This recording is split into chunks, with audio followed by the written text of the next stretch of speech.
Welcome to the Trish and Sarah Wrestling Podcast. I'm Sarah. I'm Trish. And this is our podcast. We talk about wrestling news and various topics from different promotions, primarily AEW, but also New Japan Pro Wrestling, WWE, and topics from around the wrestling world. Whatever we find interesting, and we hope you will too. We are a member of the Social Suplex Podcast Network, and you can find our content on our podcast feed, the Social Suplex Podcast feed, as well as on Twitter and YouTube.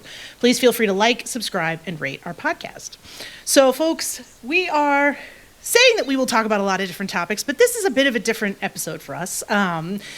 Trish and I and some of our listeners decided that we wanted to cover CM Punk's interview on Ariel Helwani's The MMA Hour that occurred on Monday, April 1st. Happy April Fool's Day. And delicious. Yeah, I know, right? We had an episode that came out on Tuesday the 2nd, but obviously we recorded on the 31st, which we talked about. Today is Saturday, April 6th, and we figured, you know what? The people, we have to give the people what they want. They've requested it. Trish and I promised ourselves we would do it. I think we talked about it way back in October, Trish, when we sort of knew that this interview was getting shopped around. And so as a result, we're going for it. Now, there are a bunch of other topics in wrestling that happened this week that are important. Janelle Grant's lawyer, Ann Callis, was on Pollock and Thurston on Wednesday with a very interesting interview. AEW did cuts for the first time in their short history, and there was some, waffling back and forth on that during media scrums this week. WWE has had a whole bizarre media strategy during Mania weekend. There's been shows, there's been all sorts of developments, and Trish and I will discuss all that stuff next week when our regularly scheduled episode pops back up again. For this week, we are just going to cover the CM Punk interview, and sort of, I don't know if we'd even call this episode 15, it might be episode 14B, but I think both of us sort of are probably planning on taking this. This is not to say that we are never going to discuss CM Punk again. He's a wrestler, he exists in the world, he's going to do programs if he doesn't, collapse into a million tiny broken pieces. But I think in terms of CM Punk's time in AEW, this is probably going to be where Trish and I put that in a box, and the box goes in the closet. And maybe in the future we might trot the box out. But for the most part, it's done, it's dead, it's in the past, and we are going to discuss it in terms of his interview. We're going to discuss, at one point we had talked about doing a post-mortem on Punk's collision. So I think that's going to end up being tied into some of this based on how the interview went. And we're going to move on from there because you know what? We're not here to talk about the past. Trish, you and I have not really talked. Both of us watched this entire interview, all 1 hour and 50 minutes of it. I think we're not a lot of people that did, not to toot our own horns, because there's some stuff that the aggregators picked up on and then there's some stuff the aggregators didn't pick up on that I was shocked about. But what's your overall reaction to this interview? Let's talk about what both of us thought while we watched this. I think it's different if you don't know a lot of the story. Yes. And when you do, some of it comes across as pretty amusing. Yes. You can spot the things that are very hypocritical straight away. You spot the things that are half-truths or lies straight away. But the things that I'm kind of left with is it doesn't really change all that much. No. And let's be honest, I think the reason why we get so much requests about this, and a lot of people talk about how much kind of content he generates for them, is that when he does talk, he is fascinating. Yes. And he's fascinating in his contradictions. He's fascinating in kind of his ability to rationalize and justify any of his own actions in a way that most other people don't. He doesn't feel remorse in a way for his behavior in the way that other people would, or kind of an honest kind of introspective look at himself. So, and people like that are so different from what you expect out of a cultural norm, even in an industry such as wrestling, which is so individually based and so based on, achieving and then preserving your own kind of success. So I think, for me, it was very much a fascination, and it's interesting to watch his body language just as much as his words. And I think, the other thing that kind of fascinated me was not just the reaction to it, but how many people were actually invested in it. So in previous times, when he's done an interview or a written something ends up written, like the ESPN thing, there's been a lot of attention. Every single person has read it, gone through it, looked for things, talked about things, discussed things. This time, you even had some of the kind of biggest journalists in the field not watching it fully. Right. A lot of the wrestlers, or even people, I think Dave mentioned last night, a lot of people that even were tagged haven't watched it. This is this thing that people want to kind of move on. And that's where, you talked about putting this on the box. And it's like, let's do this audio, let's get it out of the way, let's try and correct some of the misconceptions, or challenge some of the things, or explain why his viewpoint is so different to everybody else. Yeah. But it's like, there isn't the attention that there has been in previous times.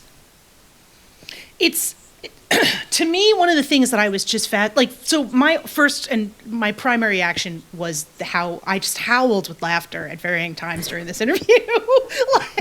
Cackled my butt off. Like, the things that he just straight-facedly says that I was like, oh, okay. It was funny. It was just funny to me. And I think that's the part, the thing about Punk that I just find so fascinating, and we'll get into this in a little bit more aggressively, but Punk has a media strategy, right? He came into that interview with things and points that he wanted to hit, right? Whether they were obvious immediately or less obvious, you could, I think people who knew what's going on and understood were seeing how he was attempting to frame certain things. And yet he couldn't stop himself from, negating those things. He's literally coming into it with a list of bullet points, and then he contradicts the bullet points because he can't get out of his own way. And he absolutely just, we talked about this at one point, he's destroyed his own brand. He torched it even further in this one. I mean, the number of people who were fans of his at one time who were like, how is he saying that guaranteed contracts are a bad thing? The voice of the voiceless is arguing that people shouldn't get paid. It was just stunning in the way that he just, for someone who cares so much about how he's presented and what people think of him, he doesn't seem to think about the impact that his own words are going to have on that brand. I'm always fascinated by that with him. I think he sees his brand differently now. Yeah. So something that he did kind of expose was when they were talking about the promo that he cut on his return to AEW about returning to wrestling. And he kind of says, some of that was playing to the audience, that underdog kind of challenger brand spirit. And his abilities to kind of change his perception of something, but that was really interesting because he portrays it simply as kind of a marketing thing. Yeah. So now he can say with WWE, oh, I'm home. And he could say that there with AEW. And he says, oh, I was sold something different. But you're also the guy to calling, William Regal a WWE stooge. Right. So it's that kind of rationalization in his head. But I think he thinks that he's now at the point where it is sort of a colder personality. And it doesn't matter that he points out, his kind of hypocrisy in that. Or that it's really just not something he really believes in, that it's more of a character. Because his fan base believes that it is. And it's got to the point with him in terms of populism where it doesn't matter how much he reveals the other way, they just overlook it. They just believe in this character, in this kind of brand. And just he's like a politician, it's very similar to a politician in that way. Where people, especially a populist, people will support that populist and they will do anything to justify what is said or make it into what they believe what is said. So and there's times where he kind of asks them to not believe your own eyes and ears. So he's talking about his injury at All Out, and he says, I didn't, maybe I got. He infers that he may have been injured in the brawl. Yes. And it's ludicrous in the fact that you can see the tope, you can see the damage it does, you can see his reaction to it, you can see his behaviour in the match, you can see him holding it at the press conference. But he's telling you something different, and it's similar with when he's talking about the promo of Adam Page, and he's saying, I couldn't hear him, the crowd was so loud, and you watch it, and the crowd are listening to their every single word. So there is this, and he's done this previously, but there is this ability to tell his base, to ignore their eyes and ears, and often they do. But I think that's, like you said, his base. I think it's clear after, even watching this that a lot of fans have left him. There are still people, and now he's got the WWE people who are going to jump on and say, oh, he's amazing, blah, blah, blah. But I do think that there's a lot of people who were hardcore fans of his who are not willing to defend him the way they were, in 2022 or even 2023, right? There are people who are just like, well, yeah, it's, I feel like the further his behavior got, and the more outrageous the excuses were, the harder it became for people. And the people who are left are like like you said, the diehard base people that will excuse anything and make reasons up for, anything that the guy does. There's an excuse for it. Somebody else pushed him to it. So. And they still make up a pretty large number. He still has his impact. He'll still sell a ton of merch. But, and the way he manages his body is probably more important to his future in WWE than any of this. And they will market him as a brand as they choose now. Right. So it's less his brand, it now becomes a WWE brand. Right. And that's why I thought it was quite an interesting timed piece, because he's not on this WrestleMania. He got hurt. He says he should have headlined night one. And I think he thought of it as like vindication that he would be, for even just for one night, even if it's not reality with the 2 nights, but he would be the guy. The thing that he always wanted when he left WWE. And he's not. This show is all about The Rock. Right. And maybe Cody. Cody, you can absolutely argue that Cody's managed to kind of keep himself to one level. But it's not about Seth Rollins, it's not about CM Punk, it's not about Drew McIntyre, it's not really about Roman Reigns, which is interesting after a title reign of so long. It's about The Rock. And this feels like, in some ways, that he was given an opportunity, all right, go out, say your piece, have your say in your part of WrestleMania week, get it all out there. And then, will we see him be allowed to, and then they've asked him the questions now. And I think that's a really interesting position. What have you got left to say on this? And he feeds off this culture of this kind of controversy. He feeds off that. He needs that to keep his name to make him as more relevant, because it's in terms of story. He works now off I Do Work shoots, which he's been doing since for all his career, his entire career. And I retell stories from Ring of Honor, and currently in WWE, retelling stories from AEW. So he doesn't have the creativity, it doesn't feel to me, since he's come back, to produce stories in a more modern or interesting way. So he relies on that controversy and keeping his name in the press and keeping that kind of thing. And they've allowed him to do this, and you can say, is it a strategy to kind of harm AEW?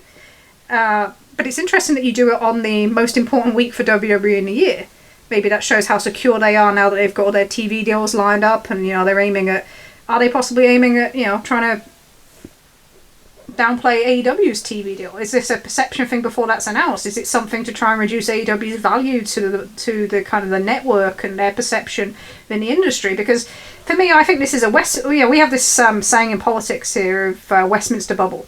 So you have a story that in politics is only really a story in Westminster, where our parliament is. It's not a story to the rest of kind of the country. And sometimes things slip the bubble. So Brawl Out was a story that slipped the bubble. Right. Everybody knew about it. Whether you knew anything about wrestling, you knew about Brawl Out. And you could see that with the crowd reactions and everything else. You have Adam Copeland go out there on Wednesday night and he starts talking and the crowd have no idea what the fuck he's talking about. Correct. So it does sit in, we're in that Westminster bubble. We're talking about it because we are in that bubble. Oh, hell but yeah. It's, the question is that you could say, okay, so it doesn't affect probably much public perception outside of that bubble, but does it affect perception amongst the industry in terms of the media industry, and is that what they're targeting? Well, I want to get into that in a little bit because I think it ties into some of what we talked about. But the one thing I will say about this, when it jumped out at me in terms of like the start, right? From the very beginning, the way Punk talks about coming back to WWE, right, was amazing to me because he makes it clear that they did not start negotiating with him until Thanksgiving week. And we brought this up when Punk came back for Survivor Series, that it seemed to us to be very much a reaction to AEW signing Will Ospreay, right? That Punk was not contacted until after that. It seemed like it was kind of a knee-jerk thing. Whether it was or it wasn't is interesting. But to me, Punk saying they didn't know I had an NDA, right? I could have shown up the week after, and they would have wanted me the week after, was very much felt like what he was saying later when he was like, well, he was very defensive about the idea that people were saying that WWE didn't need him, right? Or didn't want him. He had to present himself as being somebody that WWE wanted, and they would have had him on the show the day after that he got fired if they had known he was available, right? But they didn't know he was available, Trish, so they couldn't have hired. Like, that part to me was, again, like him trying to sort of puff himself up a little bit and make himself like the centerpiece of whether that's true or not, whether it would have happened or not that way. it just was kind of one of those things that sort of jumped out at me. Considering that number of people have reported that there was some contact between the camps, he uses talk in a very clever way. Yes. And he did it here, and he did it with the talk around the injury response from AEW as well. Yeah. But enough people, including Dave, have mentioned it. He uses the word stuff. I love that. But there has been contact between Punk's people and WWE. And to think that Nick Khan wouldn't be aware that he was available straight away, maybe you got to ask the right, you don't know who to ask that question with, but it doesn't feel like that was the case. And right. He says that he didn't know about the kind of teases, and they say, oh, we weren't doing that on purpose. I think they really were testing crowd response. I think I will always believe that. You have to tell me, having Nakamura go out and do that sort of thing. I can't see it any other way, but it does feel like there is an effort, to show you that I am valued. I'm not just a cog in this wheel. Right. And that comes to a little bit about, how he views hierarchy and how he views kind of what he can get away with compared to other people. He says, I have free will, just like The Rock. Into, I can say and do what I want sort of thing. But then kind of acknowledges, well, other people can, so maybe that's not so great. So there is that thing to try and differentiate yourself still. And that happens on a week like this. A week where he's on panel duty and he's on commentary. But he's not a focal point of this record-breaking show. No. It really was kind of interesting about how he sort of veered back and forth wildly between portraying himself as a team player and portraying himself as the most important person. It was like he genuinely couldn't make up his mind in the minute what he was trying to say. But okay, so let's talk about the media strategy, because I think this is an important thing to talk about, right? Mm-hmm. So Punk is not necessarily unique in wrestlers in terms of having a media strategy, but he is someone who, when he goes out there, there's clearly things he's attempting to get across. And he does this, pretty much from the time that he showed up in AEW. He was courting specific media guys. He spoke to Mike Johnson, he spoke to Dave Meltzer, he spoke to Sean Ross Sapp. Eventually he had a relationship with Nick Hausman. And, he was also speaking with, I think we can say clearly that there were higher profile fans that he was not afraid to reach out to and talk to and send messages to, and that all of this was in service of making sure that the narrative and the stuff that he wanted to get across came across, right? This is someone who came into AEW and talked about how, he was so pleased with the idea that the locker room didn't leak stuff, right? The locker room was nobody in the locker room leaked stuff. And then the second he showed up, we got a lot of fucking backstage leaks. And that really continued through kind of all in.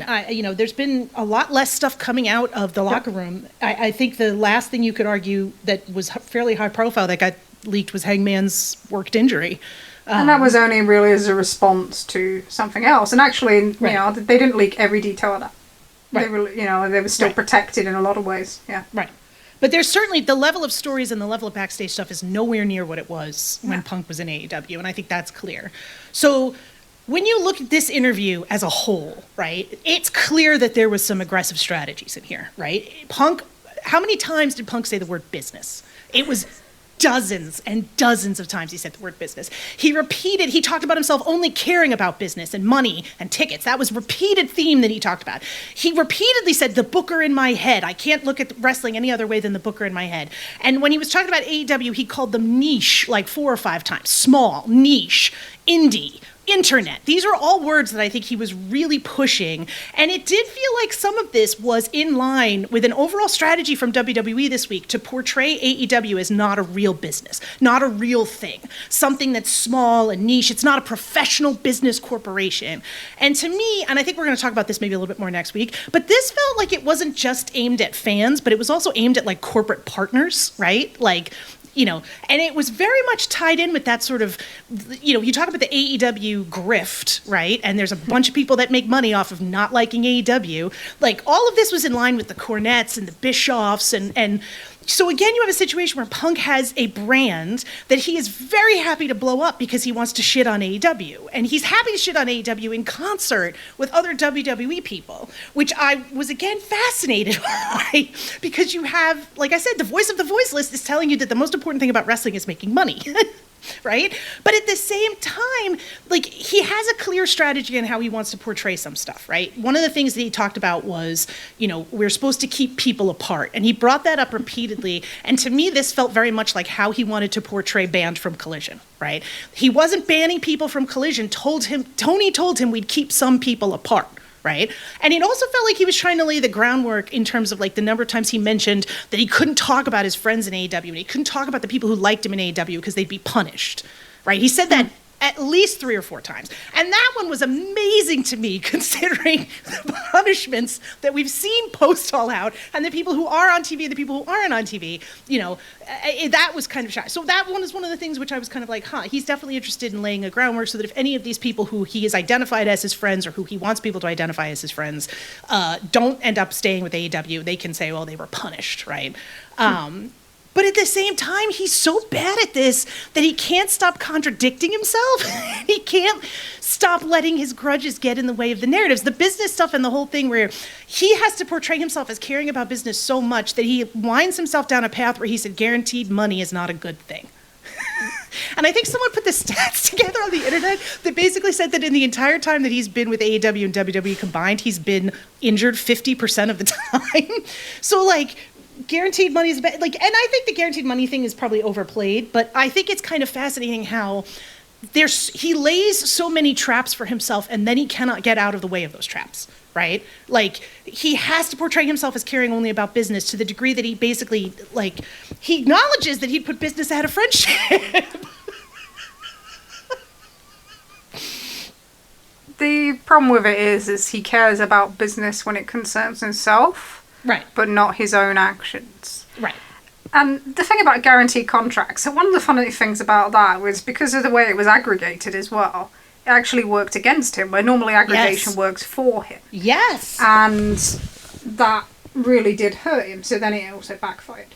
You know, I know Rich made the point on One Nation Radio about this being a rollout, and I agree with him. I think it was put out deliberately at the start of WWE to do what we've talked about. But yeah, the use of them kind of the buzzword sort of thing to kind of go for his point, and that repeated emphasis was all made to kind of have that brand damage to AEW. So it's not like it was just, oh, this is my clear thought, I'm just answering these questions. No, you're repeating phrases to kind of make them the constant afterwards that people think about. Right. Which would probably happen more if it wasn't an hour and 50 minutes long, because, you know, this wasn't watched by millions and millions of people. No. So that seemed to be quite consistent. The thing about guaranteed contracts actually exposes kind of one of the reasons why there was always going to be contention in AEW. And it's that part of it is that he was missing for so long. So you were out the business as the business changed. The business changed, and he was changing just as kind of he left, because, you know, WWE had moved to the streaming platform of the WWE Network, and he talked about, oh, well, what are we going to do? We're not going to get pay-per-view money as performers now, so, you know, how are we going to be compensated for that? But it shows that his belief, I think, very much is generated by that, is that it still should be a hierarchy. So even though we've now moved to TV ratings being the dominant kind of revenue driver for American wrestling, he still wants that old system where you're rewarded for being the top guy. Right. Very much so. Yeah, so that's very much his kind of belief in the hierarchy. And the thing about the hierarchy is that, you know, and you can say you want performance-based pay and if you help to increase the houses, but as a performer, you are only responsible for so much. Right. The booker will decide if you wrestle. The booker will decide if you cut promos, if you're put in key positions, if you're pushed to a certain level. Right. And you can do things to influence that, but that at the end of the day is the booker's decision. So the thing about having downside guarantees with kind of performance on top is it's not like a sports team where you can influence the change of that company, because at the end of the day, it's responsible of the booker. It's not, I don't agree with it that it is similar to sports in that nature. You know, in sports, okay, yeah, manager will pick for how long you play, or, you know, if you're in a film, you're cast and you might get all these, this is how much you get screen time, and you might, and they're saying you sell it on your name. But what you do is more important than kind of your name itself. You can have any name in the world, but if you're used for like 2 minutes, I just don't agree with it. I think there's too much influence on the people who make decisions in wrestling. Yeah. for in this environment to it be as reliant on data or anything like that. And the other thing about hierarchy is, and about those position points, is it encourages a more unhealthy hierarchy. Yes. And a more unhealthy working environment. So it's saying that you're okay, so if you are paid by this, then you want to be in that top position and you will take any kind of step that you wish to. And it's kind of funny because it kind of relays that Triple H promo to Punk back in 2011 where he says, I'll step on anyone. And that's what it encourages you to do. So what do you need to gain power and what do you need to keep power? Right. And if that means disrespecting other people, doesn't matter. If that means stepping on them, it doesn't matter. If that means kind of trying to undercut other people and reduce their kind of their business case or present them as a failure in business, then that's fine. And that was really at odds with the strategy that AEW was launched for. When people say change the world, it wasn't just about providing a second company that could help to increase the income levels for wrestlers in wrestling. Right. It was about coming away from the hierarchy, so to speak, so that everyone is given a base level of money, that it doesn't rely on you to have to play all these political plays to build up. That it doesn't rely on you to, be at the whims of a booker for how much that you earn. That it actually rewards people for the efforts that they put in, even if they're not, the person on top. But also, it's about, because you take that away, because you have that guaranteed money, that you treat people with respect. And that's the thing that's missing. So, to Punk, and we saw this with, the Ryan Nemeth thing, Yep. I'm the star, therefore it is acceptable that I can bully somebody over tweets that I find, that I don't find justifiable and as a response to my shoot promo on Collision. Right. And they need to be punished, not me, because I'm at that level in the hierarchy. So I don't need to treat them with respect. Right. And that's a difference. So with the people that formed AEW, people make the joke, all friends wrestling, they didn't believe in that hierarchy. They wanted something that was more equal. And you can say it's naive, but they really believed in it. And they believed that Tony believed in it until Punk arrived. Well, yeah. I mean, I think that's the thing that, it bleeds through so much of the interview as a whole, is that Punk constantly talks about how he only cares for the business, but then presents his opinion about the business as the only one that matters. He's the veteran, he's the guy with the experience, he knows TV, he understands ratings. This isn't just an indie, it's not niche. Now we're on television, now you need to learn from me because I know. And what was fascinating is, given the fact that, AEW was more popular before Punk showed up than it was after he left, and he didn't grow business. And I think we can get, you and I have, because we're fucking nerds, compiled a bunch of data about Collision that we're going to get into in a little bit.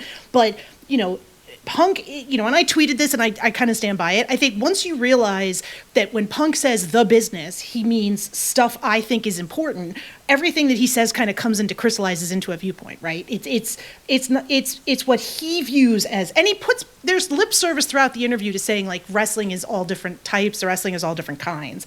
But it's not really what he says with everything. The context for everything else that's not it. It was just genuinely fascinating to me how much this one kind of exposed him in a way. He just, so much of his even the stuff he stated about, he couldn't get out of his own way with the grudges, and some of the stuff he said about Colt Cabana was Jesus, dude.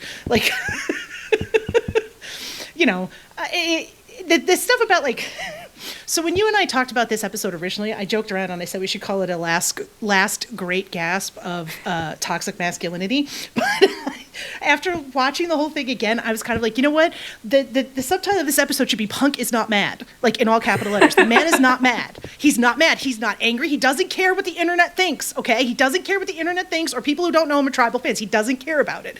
He doesn't care about it so much that he talked about it for an hour and 50 minutes.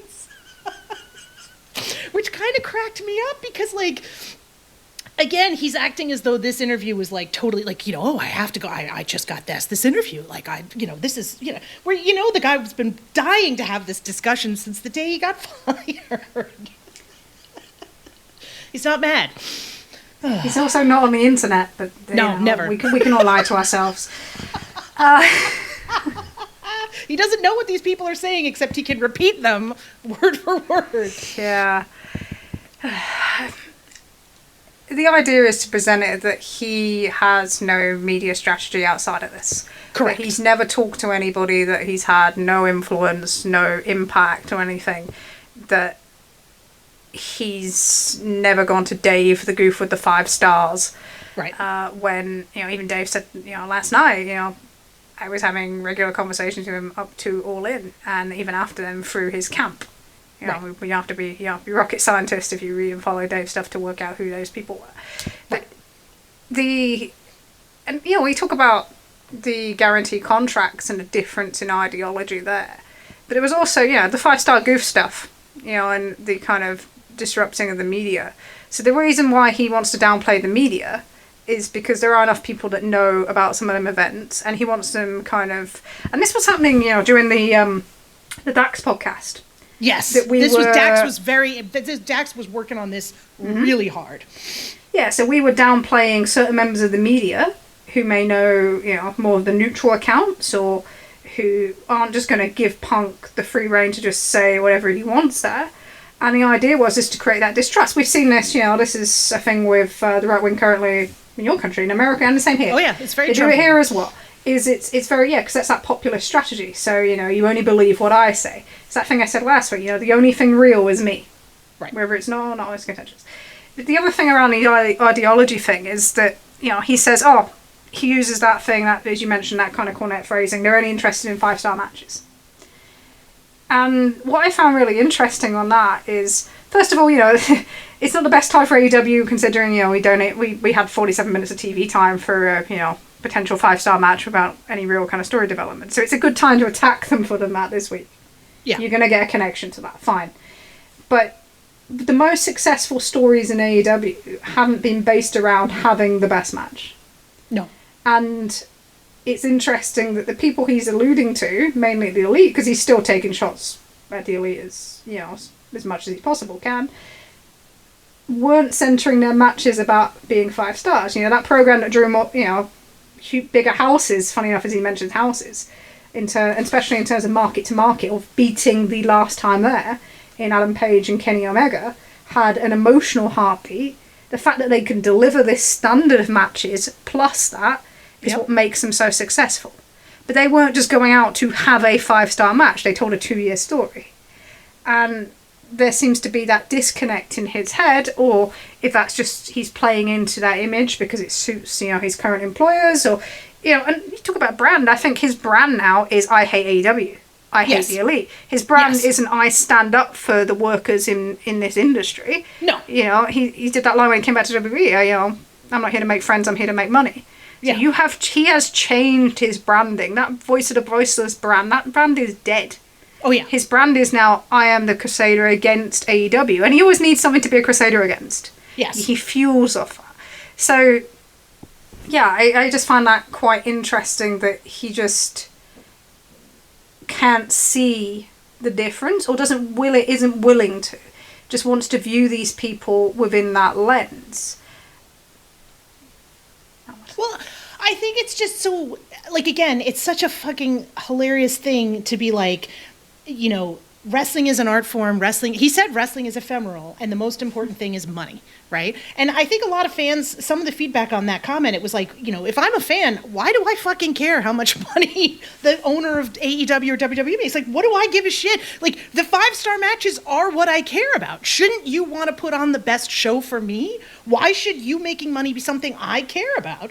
And I can understand from his standpoint if he's talking about people in the back and that they should care about it. But, there was so much in there that was studied, what he said about, the AEW will last as long as Tony Khan is willing to put money into it, right? That was a good one, right? And he was so mean to Tony Khan. That was the thing that I kept, kind of came out at me a little bit. And, whatever, it's different people's arguments. But I think to myself, nobody gave Punk more opportunities than Tony Khan did, right? I mean, Tony Khan, you want to talk about Tony Khan's not a businessman, Tony Khan's too nice. Well, what would have happened to you if he hadn't been too nice, buddy? Because I think you would have been out on your ass a lot sooner than you were. Like you said, he probably should have been fired. He probably should have been let go. Punk said, not you. Like, that's the part that I kind of was like, he wants to portray Tony Khan as not caring about business, as being willing to throw his money away. Again, it's that Cornette, Bischoff, Scherer, this is a vanity project. This is a rich kid's money mark project. Like, all of this stuff that he's attempting to do, it just was so, I just felt like it was one of those things, which just so, it's nasty, and it's also so counterintuitive. Like you said, now his brand is corporate man punk, right? Like, it's interesting considering that in 2012, 2013, he was very much on the other side of this and wanted his main event position at WrestleMania not based on who could draw the most money. Right. When The Rock and Cena was the money match. Right. He talked about full-timers and part-timers, but at the end of the day, if he was the big draw, and definitely wasn't in 2012, 2013, maybe you could argue more, but he was still not on the draw level of Rock and Cena. So now you are the opposite of that. Right. And you don't see any difference. You don't see any you don't see the hypocritical nature of that. You don't see kind of how that's changed or how other people can identify this. And I thought it was interesting that when he's looking at that and he mentions that he was a consultant. Yes. And so this was I knew you would pick up on this one. So this was him confirming what the AEW press release after his dismissal confirmed, that he was an employee of the company. Yes. And a lot of people have kind of suspected this or kind of known about this for a very long time. And you can play into it. So when he did the scrum at All Out and he said, I'm trying to run a business here. And people said, well, what does that mean? Are you an EVP? Are you what? But he was an employee of the company and a consultant, so he had direct influence on the direction of the company. And that plays into, a lot of people's arguments again. So when I saw this happened, it was like, why are the management treating him in this way? He wasn't an independent contractor. He was management. And that went against the image that he had and the branding he had when he came into AEW and when he first came back. The thing about businesses that I find so interesting is, and the thing about Tony is, from my understanding, Tony, he could have got rid of him after Brawl Out, but the reason he tried to keep everybody is this impending TV deal.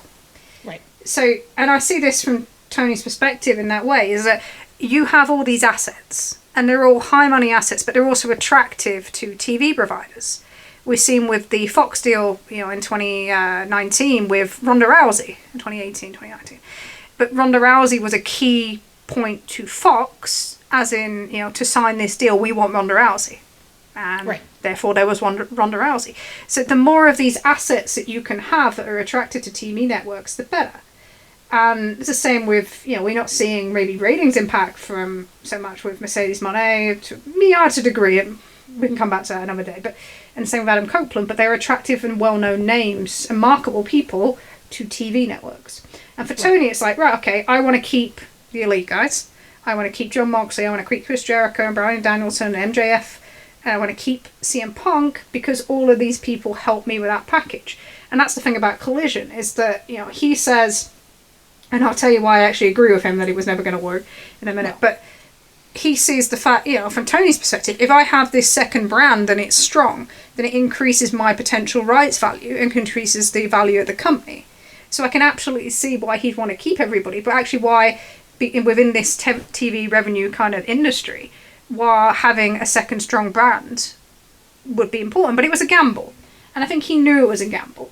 So he was either going to pull it off, or you were going to lose one side. And I don't think there was an alternative to that.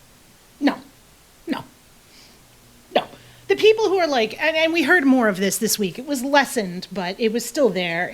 They should have done business. They should have done business. They should have done business with the elite. The elite should have thought about what was most important, and that was doing business, and business is the most important thing. And it was one of those things where it was like, again, and we'll get into the lawyer shit, because that, like, Jesus Christ, you talk about telling on yourself, right? But that's one of those things that I think, Tony Khan CM Punk wants Tony Khan to be a boss, right? He said the idea that you could be, he's not a boss, he's too nice, was literally what he said. So the idea that you could have a boss who's nice or someone who cared about his employees, like he can't fathom that, which is kind of sad, honestly. Like, you know, and do I think that there's probably some merit to the idea that, like, you know, Tony Khan could have maybe done more in this situation. I think there's a consensus out there that probably. But I also think the question becomes, like, what did CM Punk want Tony Khan to do?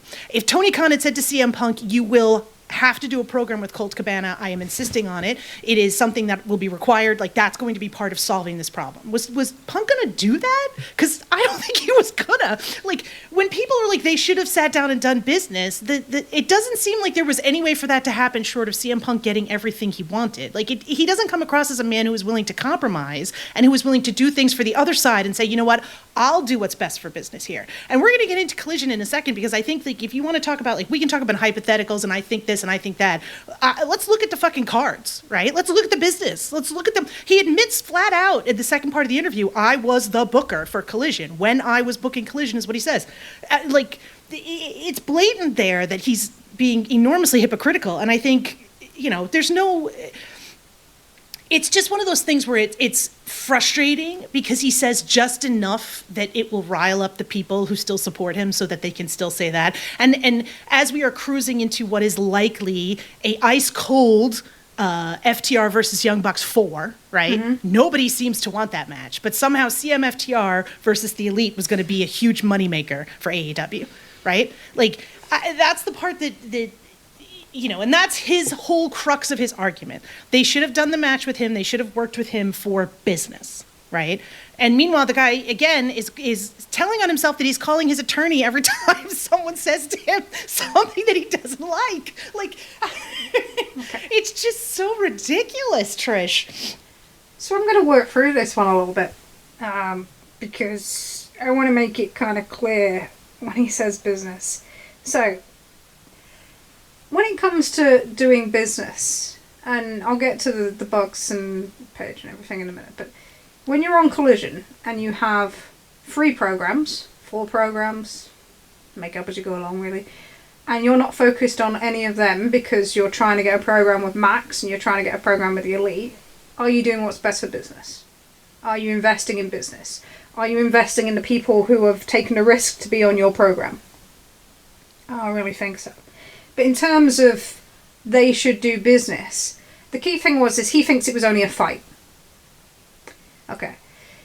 If you do a press conference that I don't see, and they didn't see it, so it's a clear detail, and somebody comes and tells me what you said, and I go to the head of legal and I say, what is this? What do I need to, you know, what are we going to do about it? And that person says, we will go and talk to them. I think it's quite an important point, because there's this thing that they just rushed to the dressing room and they were going to do this and do that. No, there was a long conversation witnessed by many people in a corridor between head of legal, Mega Parak, and the Bucks. If that person says, right, we're going to go and talk about this, and you go to talk about this and you are punched in the face, that's not a fight. Okay? No. That's not a fight. No. And that's to, you know, take away all the other things. However, so the idea that you should respond to, Alvarez has said this enough times, so fuck it, I'll say, physical assault with, it doesn't matter, I should just do business with someone who I can't even trust to have a conversation with, right, is the reason why the guarantee contract stuff is absolute bollocks. There should never be a situation, I don't care what industry, where you are physically assaulted by someone and then you should be forced to work with them. Right. And that's something where they need to modernise and kind of just grow up and not kind of live in this. And that's the thing, you want to live in this hierarchical thing where someone, and this is the thing, he wants to live in a world where he can still force people to do what he wants for his satisfaction because he's the big star. Yes. And AEW wasn't built on that. It No. was built on the opposite of that. And it's the same, so, you know, should then the Bucks do, let's think about the Bucks in particular. Right, okay, so you want them to do business. One, they're a tag team, you're a single star. Where's the business there? You think, right. Oh, okay, we had Kenny or whatever business. Okay, fine. But should they do business when they return to the company, you release a hit article on them accusing them of hurting your dog? Yep. and leaking all your rumors, which you did to Nick Houseman that day? Should they do it when you start running Instagram kind of bullshit on Kenny Omega's day on Wrestle Kingdom when he's trying to draw up business? Yep. Should they do business when you fail to show up or close down, whatever way you want to call it, a WBD shoot on the day of Collision's launches, and then launch an attack on Instagram on Brian Alvarez and completely overshadow the reunion of the Elite? Should they do business when you go and you bury Adam Page continuously in an ESPN article that cost them 6 months of ESPN coverage, including All In? You know, should you go and do business when you're getting legal letters for something on BTE that had been running for over a year, which basically inferred that you were also, you know, having monetary issues that would mean you'd have to work for your rest of your life? That was an incredible self-tell. Still not amazed by that one. Yep. You know, should you do business when the guy goes out and buries Page again? We're up to 6 burials, by the way. 6 burials since the original promo now in public. Yeah. But and publicly in Greensboro after not being allowed in the building. You know, it's easy to say, oh, you should do business, but that ignores the fact that there is this constant passive-aggressive. And this is the thing, because everyone likes to accuse everyone else of being passive-aggressive and ignore the fact that he's incredibly passive-aggressive just because he's aggressive in face as well. So, should they do business? You have to trust this person in promos. Can you trust him to get through a program without blowing up and going to his lawyers? Considering he went to his lawyers for the Moxley program, he went to his lawyers for the Adam Page program. Yep. That's his last 2 major programs.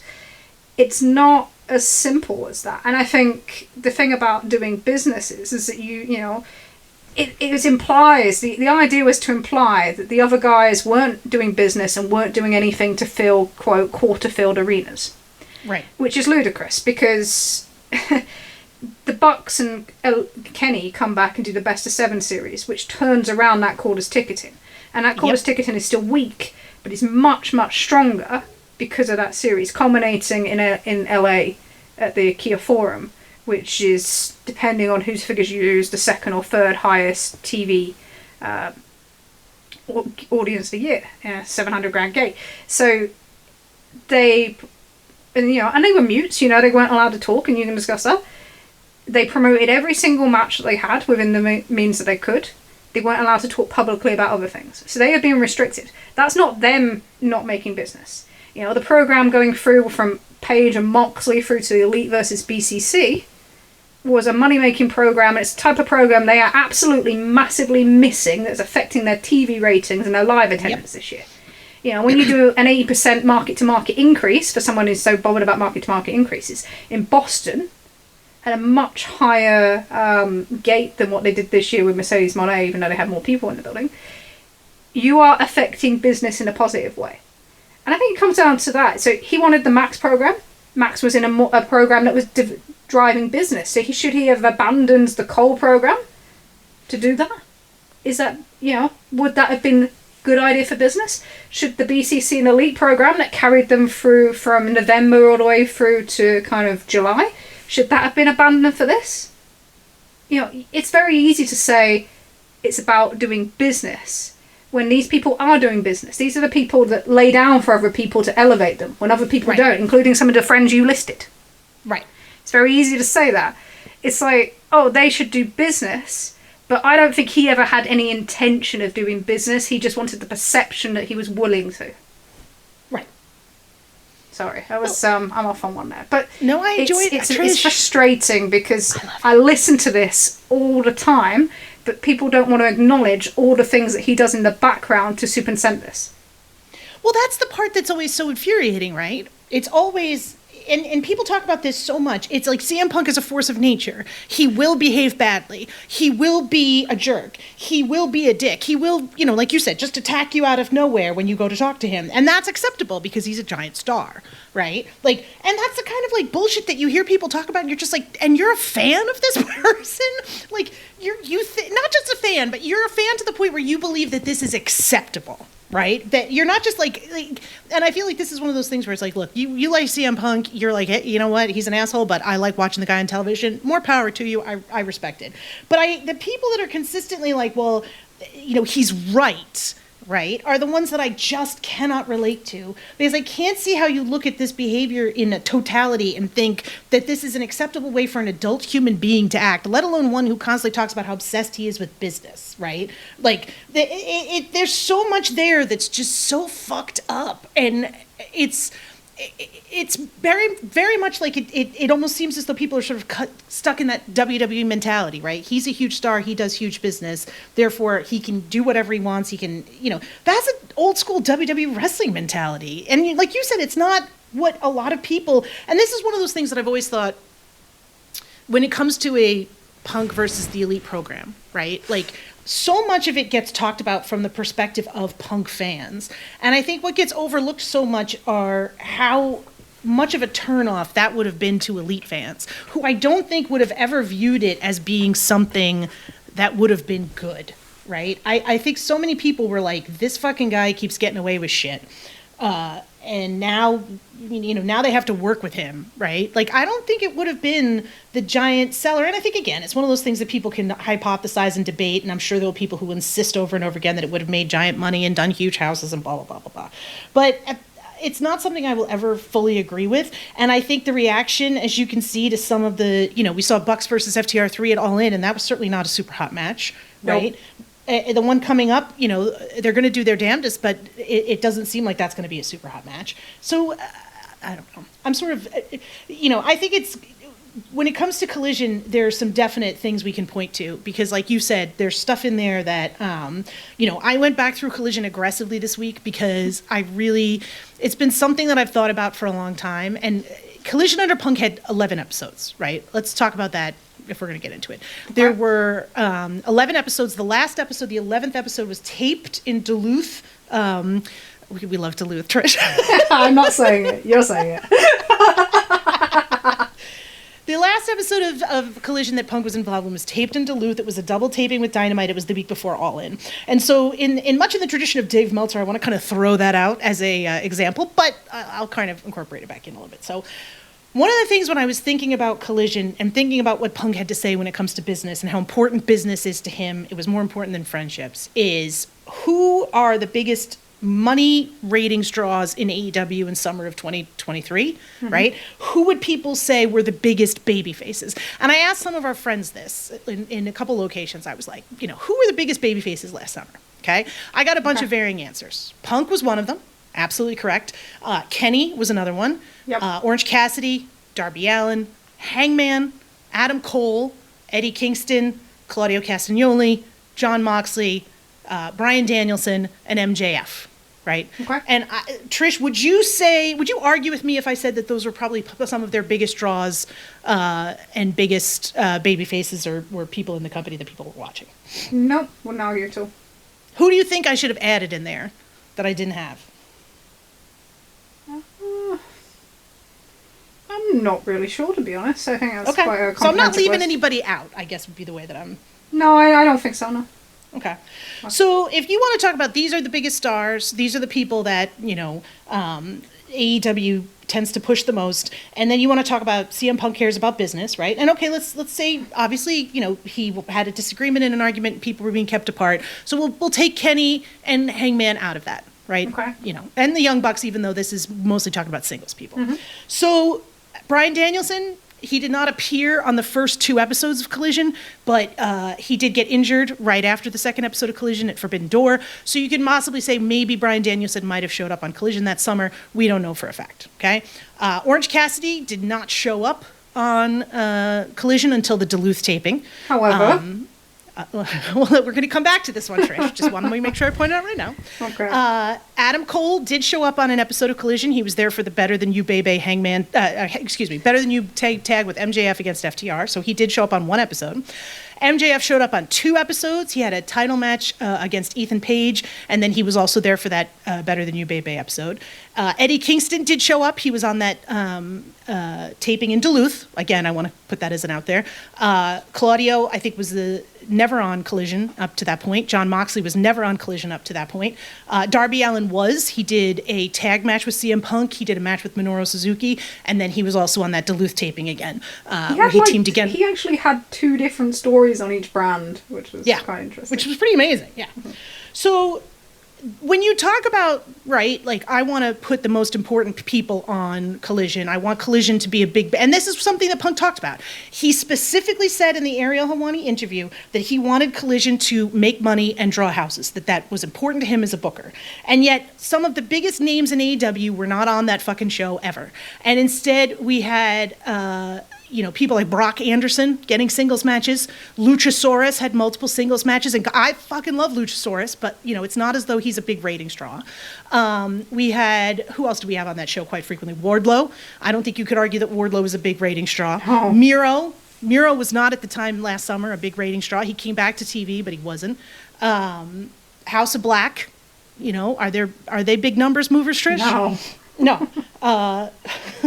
FTR, are they big numbers movers, Trish? They're a lot worse off now than they were. Right. So if you want to talk about all friends wrestling, right? Like, you want to get into, like, I care about business, okay?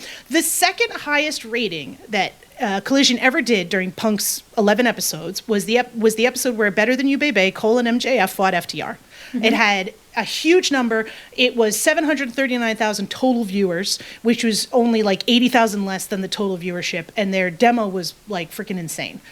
They had almost as many viewers in the demo as the debut did, right? Did MJF appear on an episode of Collision after that? Not that I'm aware of. No, he did not, and neither did Adam Cole. So you'd think that if you have these two super hot guys who are in a hot program who are drawing giant ratings and you want to continue to draw houses and draw ratings, you'd bring them back, right? You'd put them on the TV, you'd book them again. We didn't do that. We didn't do that at all.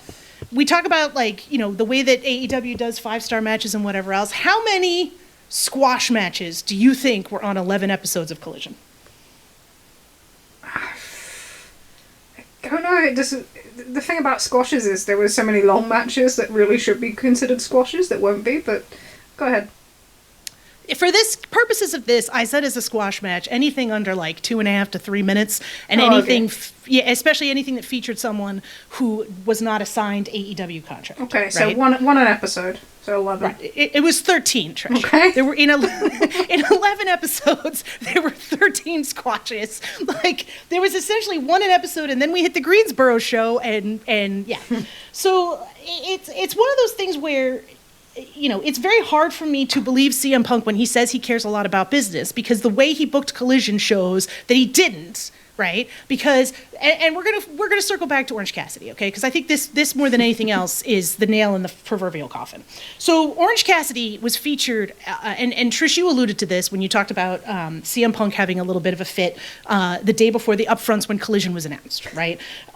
It was all over the place that he had a shit fit. Supposedly he was supposed to be part of the Collision launch. Later he released, he released to everybody that he wanted his return to be a surprise, because which that was lasted 2 weeks because they weren't selling tickets. But yeah, right. he completely, look, he didn't want to do the launch, okay? Whatever was going on with the Ace Steel thing.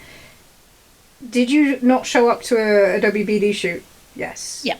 Did you butcher the ticket on sales, which is the most, as Raphael Morphy, who was previously their head of kind of live events, said, is the most important part of that ticket selling process. Did you butcher all them on sales? Yes.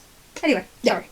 No, it is extremely important to get across, right? Because again, Mr. Business cares about business. Business is the most important thing to him, okay? But he did all that shit, right? So when you did not have CM Punk as part of the initial advertising for Collision, the two giant faces that appeared on the Collision poster were MJF and Orange Cassidy. Right? You can still see those posters everywhere all over the internet. If you look back, if you Google Collision AEW debut or announcement, they're all over the place. It's House of Black, it's Wardlow, it's Hobbs. There's a few other folks here and there, but for the most part, it is the giant faces on that poster are Orange Cassidy and MJF. So MJF did appear on Collision. He appeared twice, right? Orange Cassidy never appeared on Collision until that Duluth taping. And this is despite the fact that he was in the building on multiple occasions, including the premiere, right? The first episode in Chicago. He was on the episode in Toronto, right? And we know this because he appeared on ROH shows that were taped in those buildings. He was at the Newark show, right? He was at multiple shows and yet never did a... And this is despite somebody who was possibly could rival CM Punk in terms of merch sales, or was definitely one of the people that could come close. And I, to this day, Trish, have the conspiracy theory, which I will happily have told you before and I will happily share with our audience. I think that Orange Cassidy was at the Chicago tapings and as a break glass in case of emergency person, that if CM Punk did not show up, he was going to go out there and do what he needed to do. And I think it says something about the fact that, you know, you want to have a draw, you want to have a show that people watch, and yet you have these babyface people available to you that you refuse to use. Why? Why? Was it grudges? Was it people who, you know, maybe were a little bit more vocal in their support of certain people that you didn't like? Like, is that best for business, right? Or is that letting your grudges get away with that shit? That's the kind of stuff with this that absolutely makes me crazy, because so many people are presenting CM Punk as someone, and he presents himself as someone who cares about business more than anything else. And yet, in a show that he booked, that he was trying to do, supposedly, you know, make better, what he claims, make better houses, he couldn't make choices that didn't go past his own grudges. The most interesting part on that is when you think about the expectations for Collision. So there were 3 different expectations given by the network to different reporters for Collision. Yes. So you had Andrew Zarian getting a 600 to 700k figure. You had Sean Ross Sapp getting top 5 ranking, as we talked about the important rankings last week. Yep. And you had Dave Meltzer getting like a 0.2 in a demo. Yep. By August, they were below in all 3 of these. Yes. So when you talk about generating business, something that you need to think about. The Orange Cassidy thing is interesting because actually he was working at the end of Ring of Honor shows where there was like 500 or 600 people left after this 13 match marathon. Orange Cassidy was one of the better ratings movers last summer. Why would you not use him? Well, maybe you won't use him because you want to present a show that's this old style thing aimed at one person, maybe, you know? I don't care anymore. No, fuck it. So there might be people that you don't use, or you stop from being used because you want to present something in a certain way. But the idea that this connected big time with the AEW fan base isn't correct. And it's more ironic that the biggest rating you drew after the debut came when a Dynamite story that was hot in terms of their way of storytelling ended up drawing better than anything that you put on your own show. Whether that be the Starks thing, or whether it be the Joe match, or whatever. It was like the most successful match on your program for the 11 episodes that you were there, with the match that was developed and cultivated elsewhere. Sorry. No, it underlines so much, like, you know, and this is a thing that I think we both find so frustrating. You know, it's indie bullshit, right? This is what Punk said. It's indie stuff. It's not TV. It's niche. It's small. Okay. I know what the people want on television. You had 10 episodes to put it on television, and nobody fucking watched it. Nobody watched it. Like, I'm looking at this, you know, 18 to 49 viewers. They drop. Nobody's watching the show week after week. So this constant insistence, right? Because you can say in the interview that you didn't run around giving unwelcome advice, even though you contradict. Right? That was a big one, right? No, it's good. He says in the interview, people can believe what they want, but I didn't go around giving unwanted advice. And then later says that he was hired as a consultant and got mad when people wouldn't take his advice because he was a consultant, right? But you're going to do this and you're going to tell me that you know what people want to put on TV, and yet when you put it on TV, nobody watches it. So the concept that, like, maybe you don't know what you're talking about, like... And, you know, you were always going to get some bleed. You know, you're always going to get some bleed from that debut number. But I don't think they expected it to bleed as quickly as it did. The thing that we haven't mentioned, and the name we haven't mentioned, because you wouldn't say he was one of the most over baby faces, but I would say at the time was still a big ratings draw, is Chris Jericho. Oh, let's get into this one, Trish. Let's fucking go. So Punk wants to talk about when he went to Raw. And he talks about, you know, being on the plane and Liv Morgan helping find his earbuds, and Bayley was the person that invited him to Raw. This was April 21st. No, it was April 21st, 2023 was when this occurred, by the way. Yeah. And he mentions that he was in Tampa for commentary for CFCC. Yes. Or CFFC. I'm not CFF? I'm not good on fighting championships. It's MMA. He was there for MMA commentary. What we leave out of that was the weekend that he had a meeting with Chris Jericho, which they say FTR was present at with Tony. Yes. And he was offered to work a program with Chris Jericho. Now, 4 dates after the Chicago show? Yeah. Okay. The next 4 dates after the Chicago show were all in Canada. If I wanted a big money program to launch my show, I'd want one of the bigger ratings movers. Here is one of the bigger ratings movers in the company offering to work a program with you where you can work in your work shoots, you can work in your cleverness, you can grab attention, you can sell more tickets because you've got a Canadian draw on your program. Why would I turn down a Canadian, considering my tournament had no Canadians in it? Oh, we get it. Why would I turn down a Canadian when I have a show that did a $36,000 gate less than a house show in Ohio? I think I'd want to work that program, because not only because it would generate more income than those shows did, most of them shows that were translated from house shows, but also, most importantly, it could show that I have the ability to do business as an adult that you claim you are. It's like, but he knew. No, he knew. And even Sap said this this week, right? It wasn't just, I went to visit my friends. And yes, you can point out the hypocritical nature of the first reason he fell out with Colt Cabana was Colt went to have food with people who were in town for a show. He didn't even go to a show. Fine. But he knew the impact of doing that straight after this Jericho meeting we have. Oh, yeah. He knew what it would look like. He knew that it was a threat. He says that the words used was betrayal, and it was. Because if you're Tony Khan and you've just spent all this time getting this guy back in the company, potentially disrespecting people that helped to build this company and helped to hold it up while he was away, and then he goes and does that, what does that say to you? That's a complete level of disrespect above anything else. And that's what it is. He can frame it however he wants. It was a disrespectful act and it was a threat. That led, and then but then hey, he does business, okay, so I turned down a program with a ratings draw that could have helped to increase business on this brand. Right. And then I go and I cut shoot promos on baby faces that are drawing money on the other brand that we need to also be successful for this TV deal. Right. And then I encourage dysfunction in storyline where I have Dax Harwood beat MJF and then it disappears completely, or I run out with my little, rubber belt on that same show because I want that max program and I want to force it when that's the biggest, program in the company, and there's no reason they should know on limb tag belts. It's fucking stupid. But you cannot claim that you're all for business when you are causing so much dysfunction in this booking and dysfunction in the alignments and the reaction to characters and affecting their drawing power. If you are affecting their drawing power, then you are not for business. You turn business down and you are hurting other people's business because the only thing that matters to you is your own business. Okay. And thanks for the Lanza pause, by the way. Oh shit, I stepped on it. Fuck, you gotta get better co-hosts. We gotta get you a better co-host.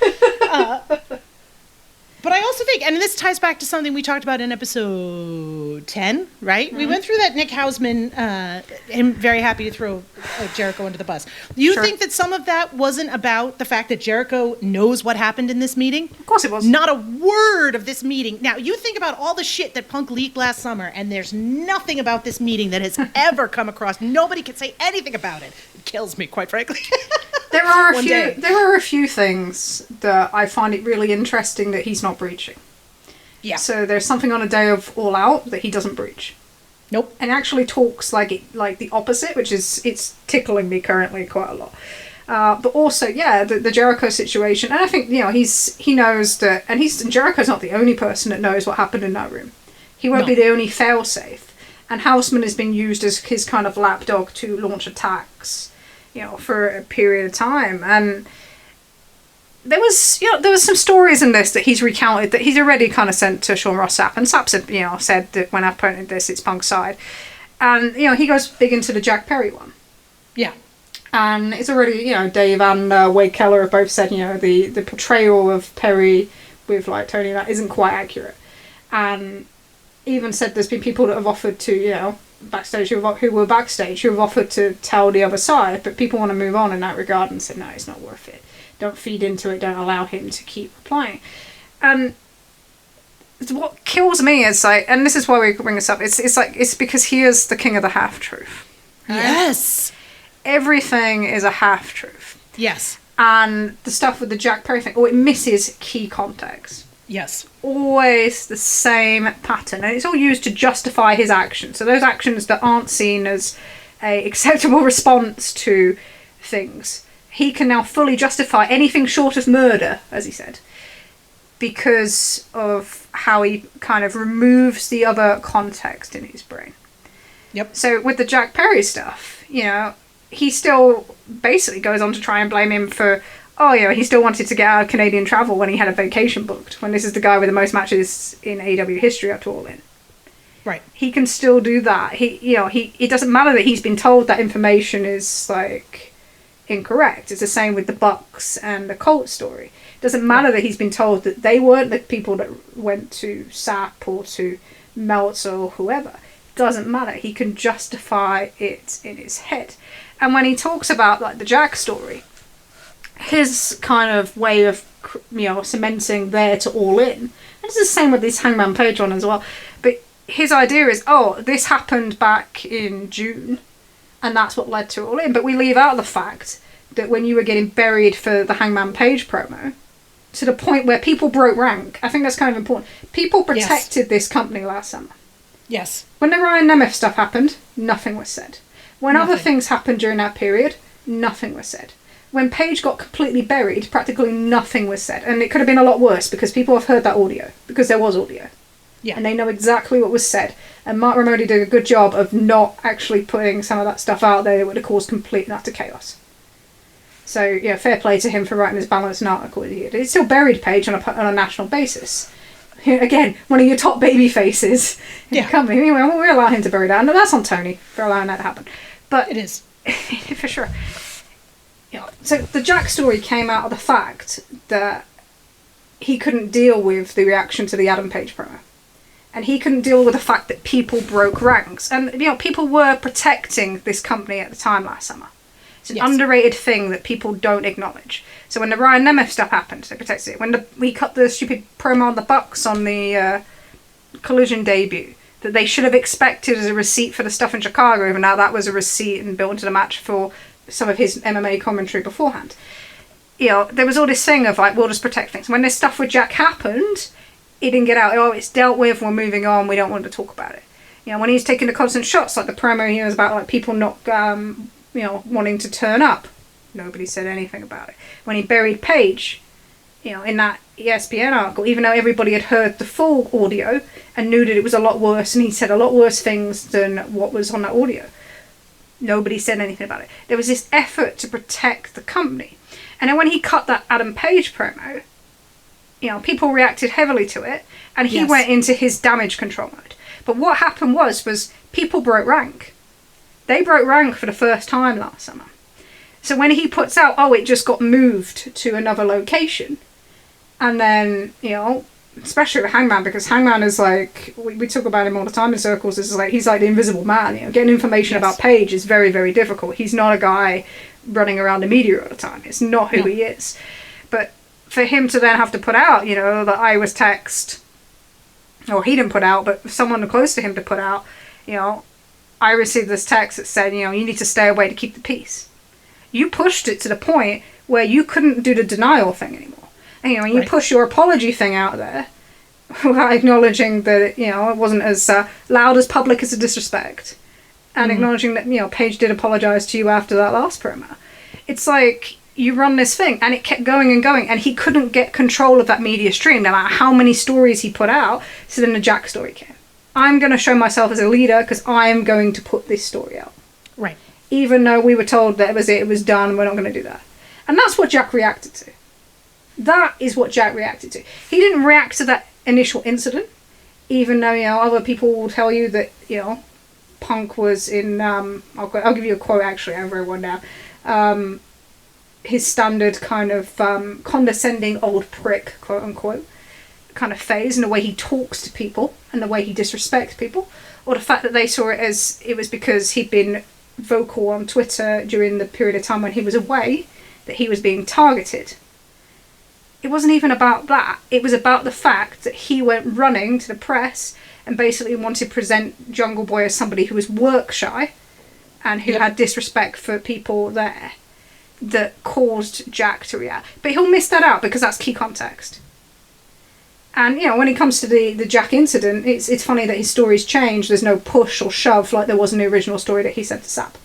Yep. And we've seen that story kind of, you know, and he wants to completely ignore the fact that there are stories from, you know, non-kind of sided individuals that illustrate other things that happen there. Whether it be the thing with the monitors with Tony Khan or the other incident between him and Tony, as Wade Keller reported. He wants to pretend that all this doesn't exist. The only version that exists is his own, because then he can justify the fact that his actions were reasonable. Yes. And it's ironic that he wants Tony to be more of a boss. One of the things that Tony has done to be more of a boss was introduce a disciplinary committee, and one of their first actions was to get rid of him based on the evidence that they were provided with. It's kind of an irony. But yeah, his whole thing is to be king of the half-truths, is to kind of tell you 30% of the story and then embellish however he believes it for the rest and ignore any information out there that would consider it different. And he is convincing. You know, he is convincing in the way that he does things in that regard. And that is why he has so much investment in him.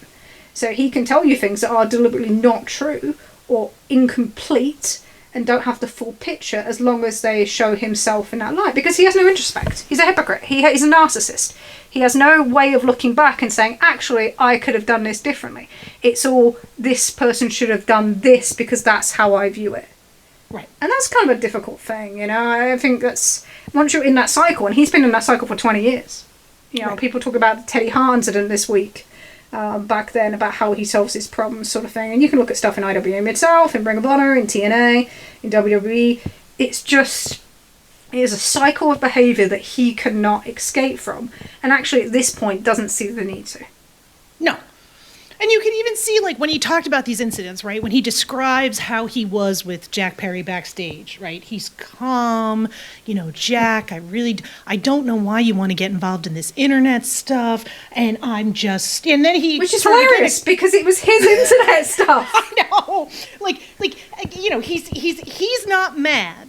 He's not worked up. And he even said in the interview that, you know, you can believe that I'm an animal backstage, but I'm not. Like, it clearly bothers him that people think of him this way. But at the same time, it's hard to reconcile the guy we saw at the All Out Media Scrum with, you know, this sort of calm demeanor. And everyone is always raging around him. He's never angry. He's never upset. He's always calm. You know, he didn't get thrown out of Wembley Stadium. He calmly left because he didn't want to make the security guy into a bad guy. So, you know, is it easier on you if I leave, buddy? Like, some of that stuff is so, it's so clearly transparent that it's hard to see that anyone could buy into it, right? Because it's so self-serving. You're like, really? Like, you expect me to believe this? The one that, but he continuously gives himself away, right? What was the one he said where Helwani and one of the few, and this is a side note digression, Helwani's a terrible interviewer. Like, he didn't follow up on any of these questions. He didn't ask any, like, he asked a few questions, he let Punk say whatever he wanted, and then he was just like, yeah, whatever you want to say, buddy, you're great, you're awesome, we're so excited you're here. Like, just bullshit. But anyway,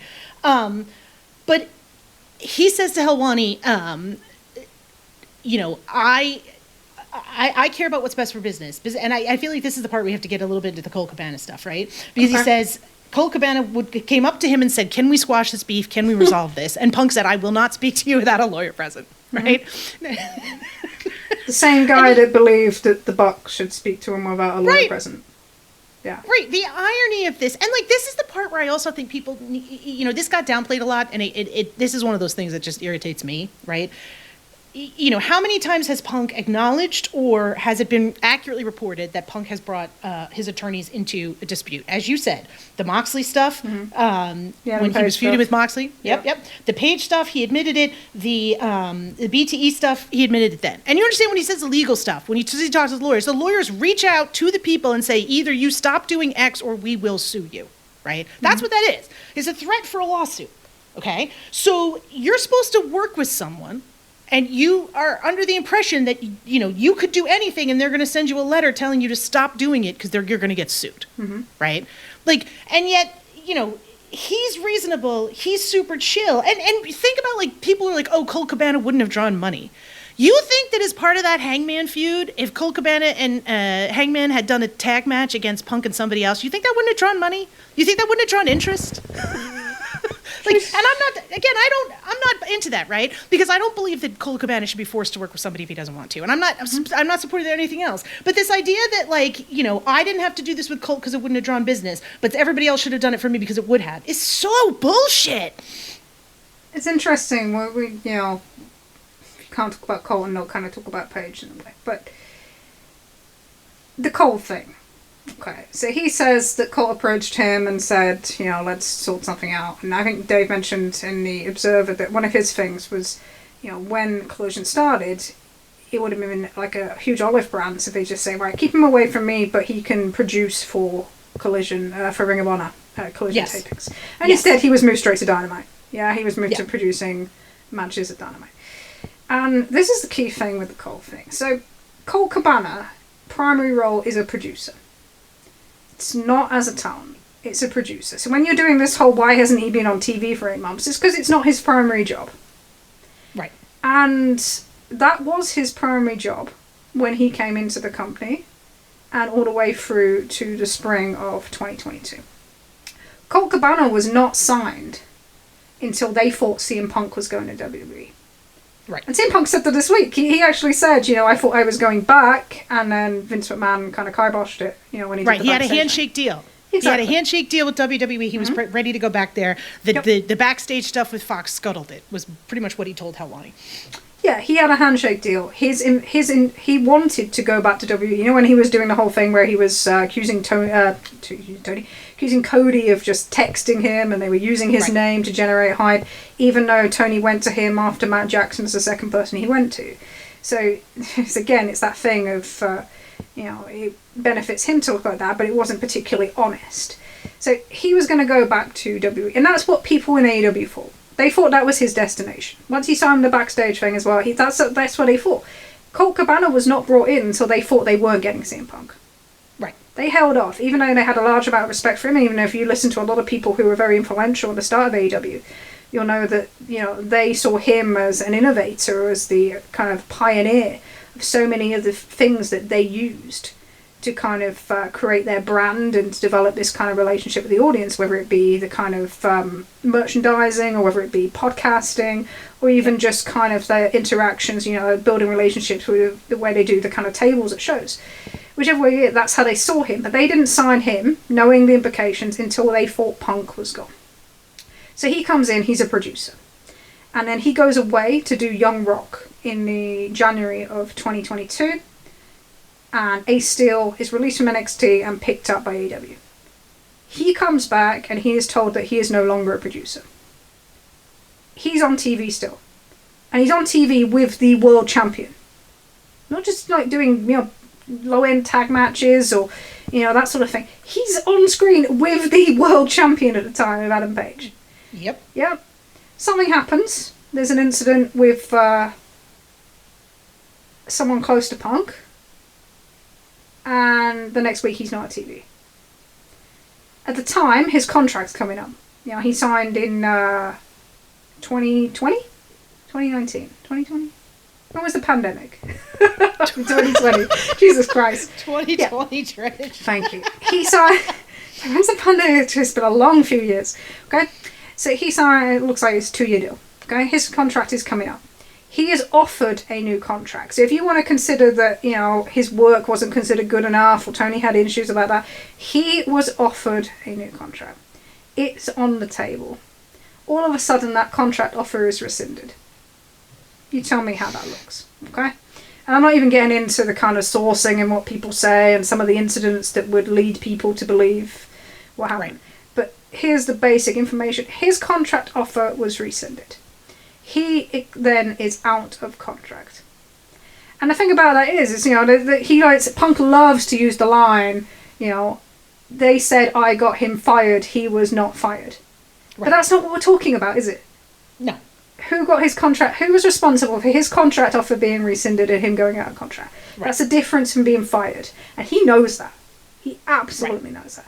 So then you get the Bucks, Jericho and Christopher Daniels going to Tony and saying, you know what, we didn't, and Dave spoke about this last night, so he kind of jumped my gun a little bit, but we didn't want this place to be like WWE. We didn't want the big star to be able to decide, I want to get rid of this person because I don't like them, no matter what. Right. We wanted this to be different, and to be people to be treated with respect in terms of not just while we're in these buildings, but also in terms of their employment. Right. And that was such a key thing. That's what changed the world actually means. And they were the ones that, you know, ensured that, well, they, you know, Tony makes his decisions at the end of the day, but they were the ones that went and convinced Tony. Tony gives him a contract. He's then assigned to Ring of Honor. Colt says that his contract says AEW, by the way. He's never ever said it says Ring of Honor.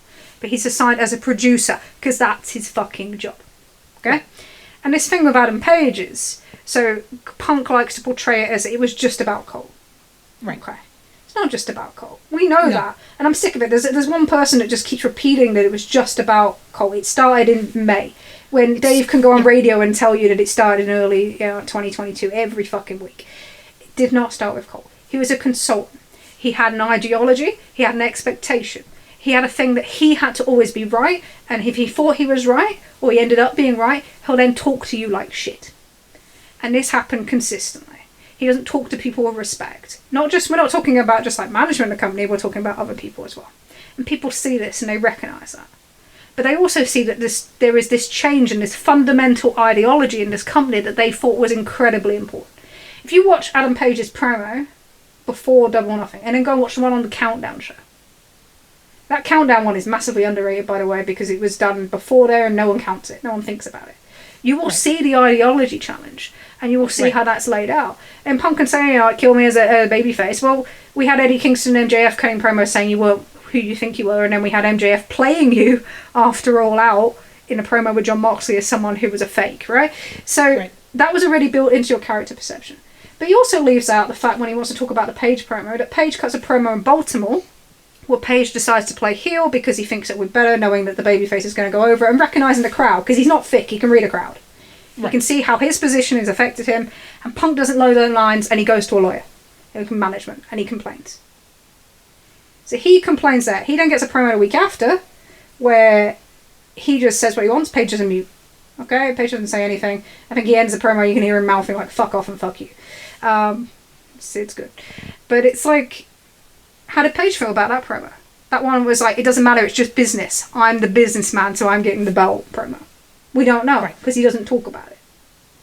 But the idea that it was just about Colt is purely from, and this has been reported elsewhere as well, but the opposite side, because it's purely from Punk. This is Punk's portrayal that it was purely about Colt.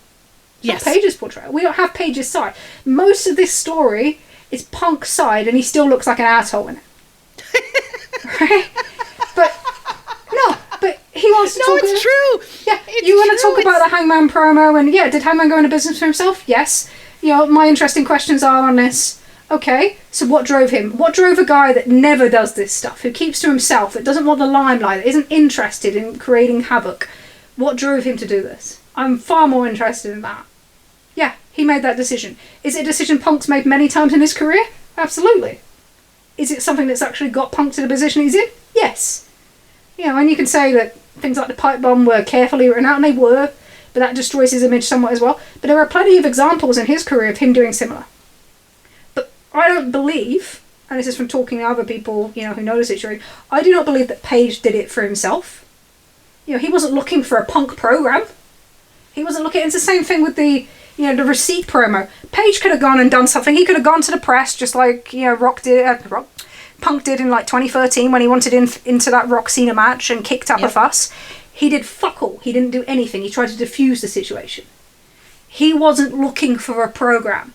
If you're going into business for yourself, you're doing something to help yourself. That's not what he was doing. And I will believe that from every conversation I've had. Whether that's naive or not, whether he should have done it or not, you can argue that to the thing. At the end of the day, Punk comes back and cuts a receipt. That's also unprofessional. Okay? Page did everything in the match that he should do. He puts him over clean. He's then not on Dynamite in a match post Forbidden Door to the Dynamite after All Out. He doesn't wrestle. He has no promo time in front of a crowd on any of them shows. Are you telling me that this former champion wasn't then downcarded? I'm pretty sure he was, right? So you come back, that's one part of punishment. There's people that argue about fines and whatever, but you can't say that he wasn't downcarded because he absolutely was. Fine. Punk comes back, does his receipt, much, much more dangerous burial, because, Page's kind of reaffirmed kind of previous promos and didn't actually get into anything in particular. Nobody knew what he was talking about directly, if you do want to say it's the Colt thing, until he does that receipt. Nobody. No, agreed. So you bring that on yourself. And then you didn't like the response to it. But at the end of the day, if you believe that he did this and you want to make a receipt and you want to live in that old school technology, old school kind of feeling, then fine, it should have been done. But you've now buried the guy 5 more times. You buried him at a double knuckle press conference that nobody's don't like me bullshit. You bury him in that receipt. You bury him at the All Out press conference. You bury him while he was suffering a concussion with the Nick Kausman article in October. You then bury him again in the ESPN stuff, and you're burying him now. Right. This guy is in your head for what? For believing in something. Because it's not something that you don't see in your ideology. He's in your head. And he thought, you know what, I don't think he's got any issues. There are things that Page could talk about where outside of all this, that if he did, he'd be an automatic babyface within 5 minutes. What he chooses to do or not. But the thing about Page is, he has interesting stories to follow up on. He can captivate and do things and generate income. And he's generating income. He's partly, majorly responsible for the extra late buys for Full Gear. He was the strongest TV ratings mover on Dynamite for the first part of the year. That's why he opened so many shows. His future is not in this. It's not in this story. It's not being aligned with this story. And he doesn't even need to work it in like real time in the way like Drew McIntyre is doing, or the way the Bucks and Jack Perry are doing, and that's going to really come to a forefront this week. But he doesn't need to do that. He can work his stories and his character. What does Punk have left? What is it to you that you have to still go back to burying this guy because you aren't doing anything new? It's like, it's essential to your character. It's not essential to Adam Page. I mean, that's it, right? Like, it's hard not to look at the fact that Punk decided to pick on and you can say what you want, he went after the guy the protagonist of AEW, as everybody said, right? And went out of his way to make sure that guy was downcycled, to make sure that he wasn't given the programs. And he's a babyface, he can talk, he's attractive, he's an incredible wrestler, he's a great storyteller, he's innovative, I don't think it's a surprise. Do you think it's ironic that he was put in a quite similar position to where Punk was in 2011? It's like he wanted to punish others for what happened to him. Right. It's just infuriating, and I think there's so many things about that it's just like you said, all of this is Punk's side. Almost everything that we have heard is Punk's side, and he still looks terrible. Like, you said that, it popped me because it's true. Like, this is his narrative of events, and people don't want to acknowledge it. Punk himself is still doing that thing where it's like people were burying your top star, and it's like, nobody, you were burying their top star, and you weren't him, right? Or you could have, so you want to do all this stuff and you want to say people are buried, they're talking shit about me. Nobody leaked more. Nobody got his side of the story out more. Nobody shared that shit more than CM Punk did. So for him to come back and be like, I don't know what happened, I wasn't talking to anybody, which was another thing that he was trying very hard to make sure that he put across in that. I don't expose the business. I don't like to talk about the business, right? Oh, man. That was another one that I was cackling over. He should be more careful who he gives information to. Because it's so bad. Everybody knows. Everybody's got screenshots. Everybody's got screenshots. I can't tell you. I wasn't going to mention the screenshots. I don't give a shit. The amount of people that will, who have screenshots of his communication with people is unbelievable. Right. You can't do that. And eventually, his whole philosophy works on one thing, and it works on you will believe what he says, you won't believe what other people say, but also that nobody else will go back and put everything together and pull out the details that are incorrect. Right. And that doesn't last forever.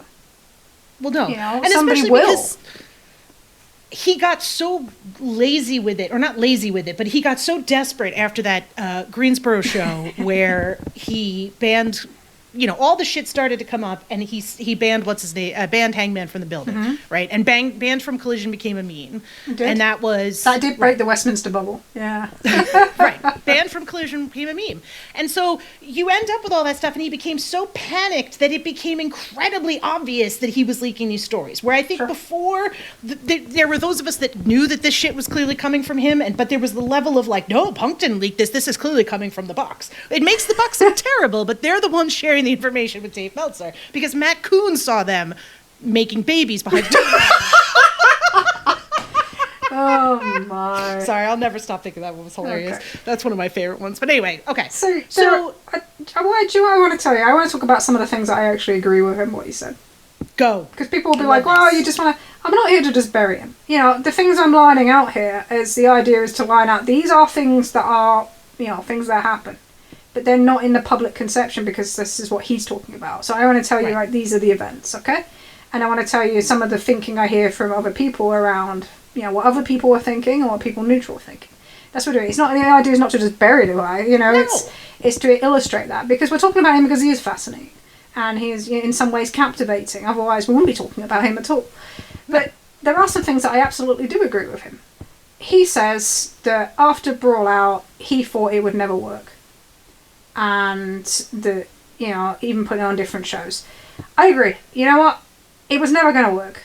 Because he had never any intention of becoming a team player. He never had any intention of actually kind of doing the things to repair relationships.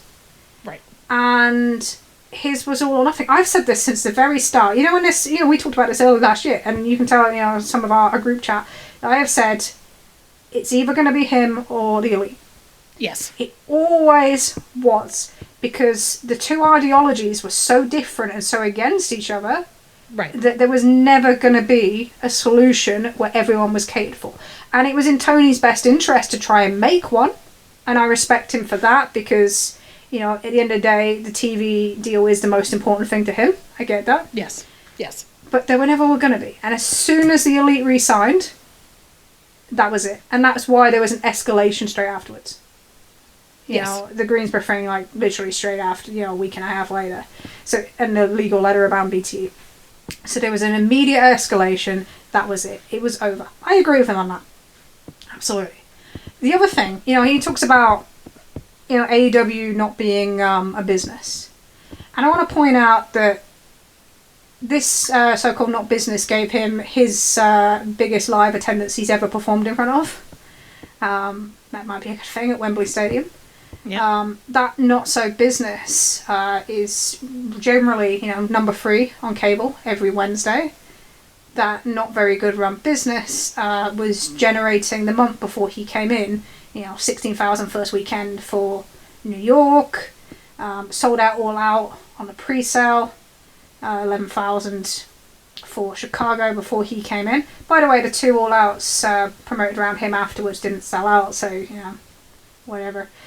It's very funny to say that it's not a successful business because they're the most successful secondary company in years and years and years, and especially in the modern era. So I think it's you can say, so does this business have shortcomings? And yes, like any business, it does.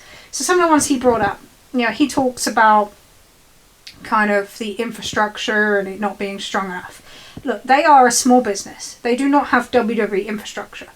And they work like that. They understand that. When you talk about Raphael Morphy now, who's been replaced, he was a one-man band in live events. Yes. And then when you had that, that increase of events to Collision, that then roading and pathing of things became more difficult. And, you can see how that workload, if you've been used to a different workload, can become unmanageable. People talk about merchandising. Funny how none of that's changed, by the way, considering it was all Dana Massey's fault, but there we are. It shows you that there are restrictions on a lot of the supporting parts that is because they have a smaller infrastructure, and they will do until they get this TV deal, because the way that Tony looks at it is the focus is not on the kind of support in the background, but on paying for talent and achieving a TV deal that way. That's his business philosophy. You can argue whether it's good or bad or whatever, or you want to expect to be like WWE. Fine. But that's his philosophy. Communication. Yeah. Okay. the example he used, and I'll go into a second, is not great for him, actually. But there is a problem with communication at AEW.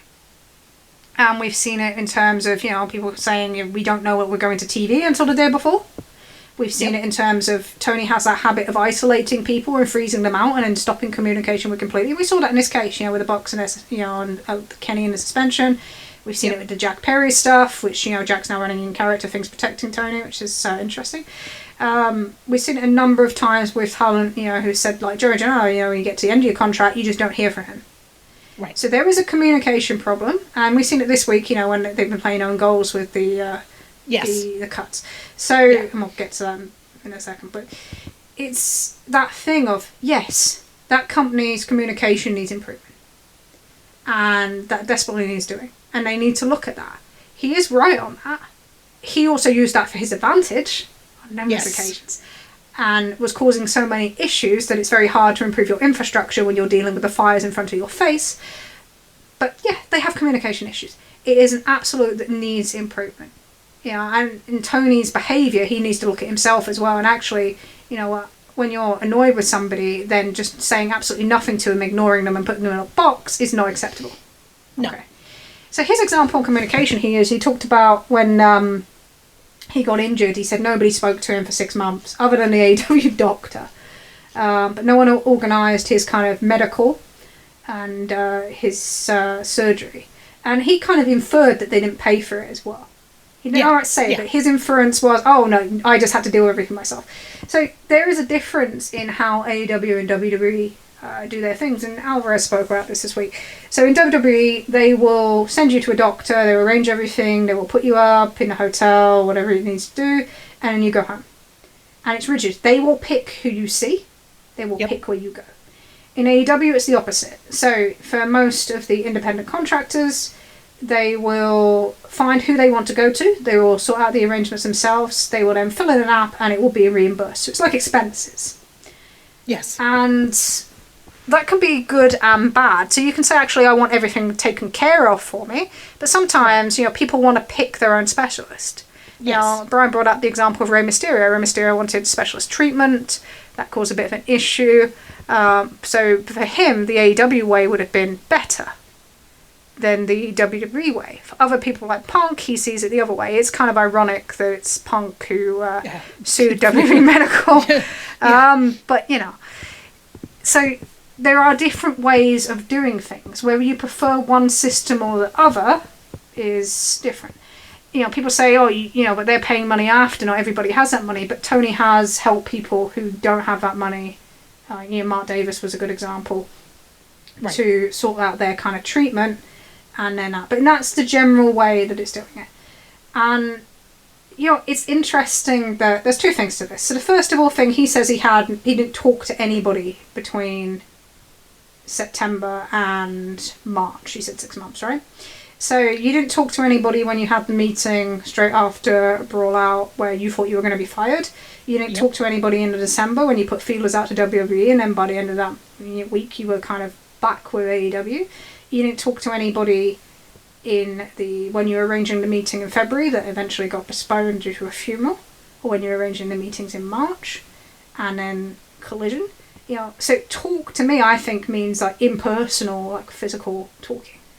To say that there was no communication, even though you mentioned communication with a doctor, between AEW and CM Punk, and that's kind of all the public ones, is not really true during that period.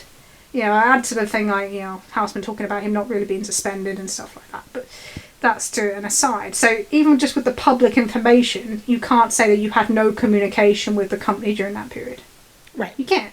So, and the other thing about that is, so you can say, okay, they have a differing in systems in how they manage injuries, but WWE have a difference in systems in how they manage travel to AEW. Right. So in WWE, you sort your own rentals, you sort your hotels, you sort everything. In AEW, they do all that for you. They have a travel department. They sort your flights, they sort your hotels, they look after you. They reimburse your rental costs. So in that way, that AEW system is much more wrestler friendly than the WWE system. You decide which one's right. But he won't talk about that, obviously, because you can't sound the company you work for. But it's interesting, you can see that one way, this is not looking after people, but here's a way where AEW look after people far more than they do in WWE. But again, it's one of those questions, Trish, where do you think that CM Punk thinks that the AEW way is bad for everyone, or it's bad because he didn't like it for himself? Well, it was the same with the story about All In. So there was a set thing where it was like, okay, we have shuttle buses from the airport, and some of them are timed to meet the official corporate flight that came from Atlanta. I don't have to say Duluth. I fucking can't say it. But they had an official flight. He chose not to fly with that official flight. Right. But there was clear instructions of, this is where we are running shuttle buses, this is what happens outside of there. So you had that. He didn't arrange anything beforehand. He flew outside of when most of the other wrestlers flew. And he got there on a Saturday, and then he says, I took the tube. And then later says, I take the tube in Chicago all the time. But it's, the interesting is always the contradiction. But the thing is that he wasn't the only big-name wrestler that flew in that day. John Moxley flew in that day. Right. They just made arrangements, because that's what you do as an adult. You're not telling me that if he rang up, he couldn't get somebody to come pick him up, or they couldn't sort anything out. But there was an expectation, because his expectation wasn't met. And it wasn't like, that's not about how they run the company. That's just about his expectations not being met. And that's always the key with him. It doesn't matter if this is the right structure for this company at this time, being at the level that they're at. It just has to meet his expectations. Right. He didn't feel like a big star. No. Right? I mean, that's what a lot of this boils down to. He didn't feel like he was getting treated like the big star that he was. Sure. Yeah, that's the thing. So he wanted to be the star. It's what he's always wanted in his career. He didn't want wrestling to be better as an industry. He didn't want, for the business to progress and to modernize. He just wanted to be the centerpiece. And a lot of people want that. It's a competitive industry. But that's where AEW was not the right environment for him, because this was an environment at that time which was built on kind of more equality and more respect, and we're going to support each other, and if that means, we're not going to sacrifice anybody for each other. It was always going to clash. And, you can look at what this has kind of done to AEW, and the bigger tells were kind of in their response. So at first, it was very much, we don't fucking care. You had Eddie Kingston, you had Tony Schiavone going basically like, I don't fucking care. And that was the right response. We don't fucking care. He doesn't work here.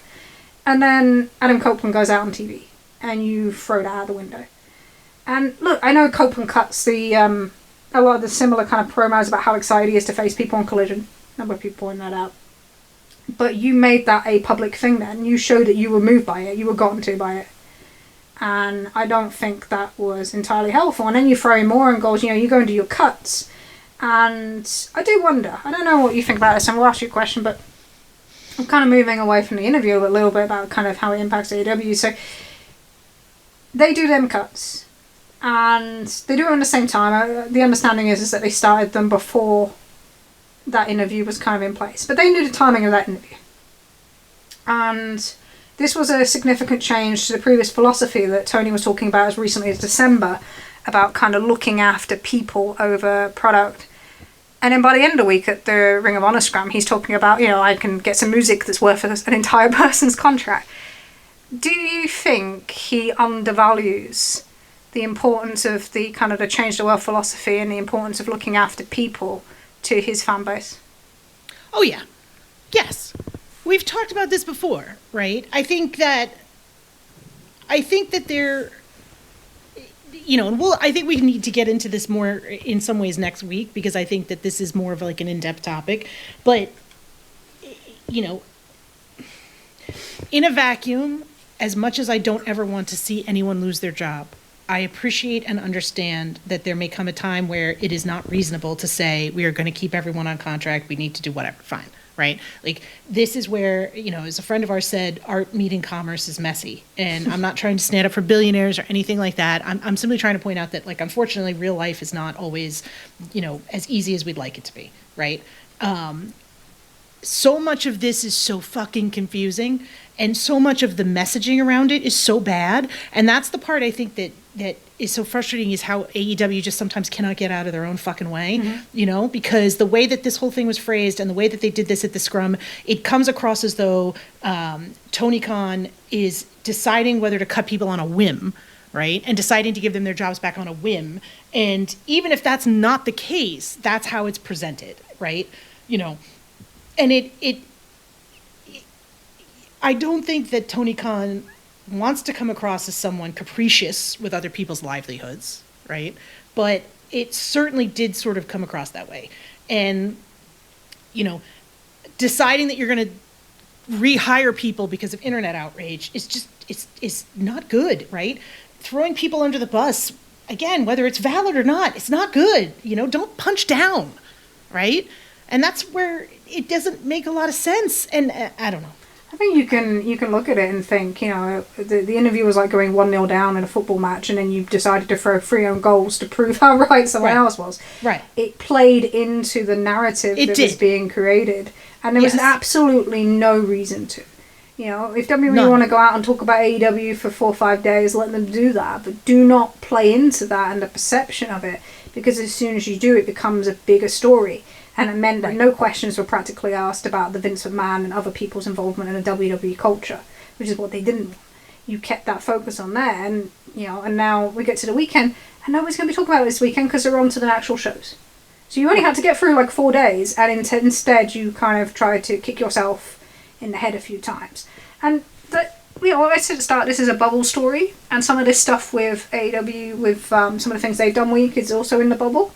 However, when you have such a small infrastructure and you are reliant somewhat on some of your core fan base to generate hype for things, because you can't do the extended kind of promotion that the high level promotion machine that WWE have, then you have to be more careful on that aspect.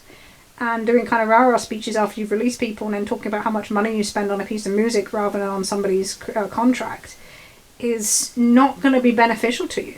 And it was similar to kind of the all-in press scrum last year, where he talked about the reason that their business dropped was the injuries. Yes. And it was like a complete misreading of some of the things and the elements that caused the changes in that business, for starting from Cody going, you know? Right. So I sometimes wonder if he actually sees what is causing kind of the changes within his community and is kind of mindful of that, and I'm not 100% sure on that, and this played into that, you know. So for me, it's like, don't talk about it now, and don't do stupid kind of like answers to press con. Don't act like some sort of jilted lover and keep isolating anybody that was involved that you can do. You just have to, you need to move on, and you can allow people to play with it in story, you know. I'm sure there's going to be upcoming Bucks and Jack Perry development as we go into Windy City Riot Resurgence and whatever. You can do that, but use it to create and make money if you want to in that way with the characters. The characters have moved on. The Bucks characters have moved on. Yes. They can incorporate in the same way that Drew McIntyre does in WWE. But they've moved on. It's time for Tony to move on too, and to focus on, okay, all these kind of issues, that all this dysfunction over the last couple years has kind of stirred up, whether it be kind of a static up end of a roster, or, you know, stale characters, or not having them hot stories to fall back on. A lot of that's been caused by this constant level of dysfunction and change and kind of, rolling news stories. You need to, you've got to focus on that. You need to focus on your product. I know there's things coming up that they're planning for across multiple stories. Focus on that. Focus on getting this TV deal. You know, the biggest success that you can have, and the thing that you can shove in his face if you feel kind of this personal want for revenge for, you know, the way that he's played you, or kind of he made you look, is to be successful. That TV deal is your be-all and end-all this year. Yes. Focus on that. You know, focus on kind of ensuring that all your top-level people are used in the right way to maximise their potential, so they don't look better when they go to any other promotion in the world. Just be focused on your product, and you don't need that. It's not a time for rah-rah speeches. People don't believe in your ideology and the kind of your challenger brand in the way that they did 2 years ago. You've exposed that. You took a gamble and it failed. Fine. You have to learn from it. You need to move on. You look stronger. There's no point telling us. Nobody's listening. You need to show everybody. Well, that's it, right? Show us and don't tell us. Yep. Right? You know, you want to tell me you're different and you're not, you know, you're not WWE. Don't do 20 minutes of Billy Gunn and Jay White where you bury a guy that's... Stop it, Trish. I'll stop myself. It was literally like, don't do it. Don't say it. Don't do it. Don't get into it. I'm going to start screaming. You know, get your bad cop. Don't allow shit like that to happen. Don't allow people on your TV that, you know, when you talk about veterans and people using the old school mentality, don't allow shit like that to happen. Yeah, that's it. Tell him to fuck off is what you should be doing. That's it's how bullshit. You know, the same way that Punk should have been checked a number of times is the same way that you need to check these other people. And if they don't want to be there, don't make them be there. It's not healthy for your product. Look at the people who are invested in your company that aren't just there because they were rejected by WWE, and make them focal points. And I think they are looking at doing that. But there are still so many more steps to play. And there is a distrust. You know, let's be honest. There are relationships. There should be. Yeah. But there's, you know, distrust not just between, you know, fans, but there's a distrust between some of, you know, there's some relationships that need rebuilding with Tony. And that's not automatic. You can't just throw money at things sometimes and do that.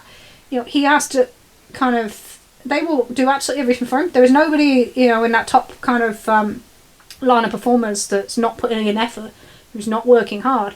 It's just a case of there is still a distrust there, and he has to work on that. You can't just run away from it. He can't just run to a new generation and think that he can just move past everyone.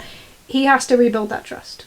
Agreed. And that's his focus. I don't, you know, so I think, yeah, we wrap this in a box. Everything's in a box now practically on this, and it's time for everybody to move forward, really. And, you know, someday somebody might put it all together and kind of foresee the length of where things go to.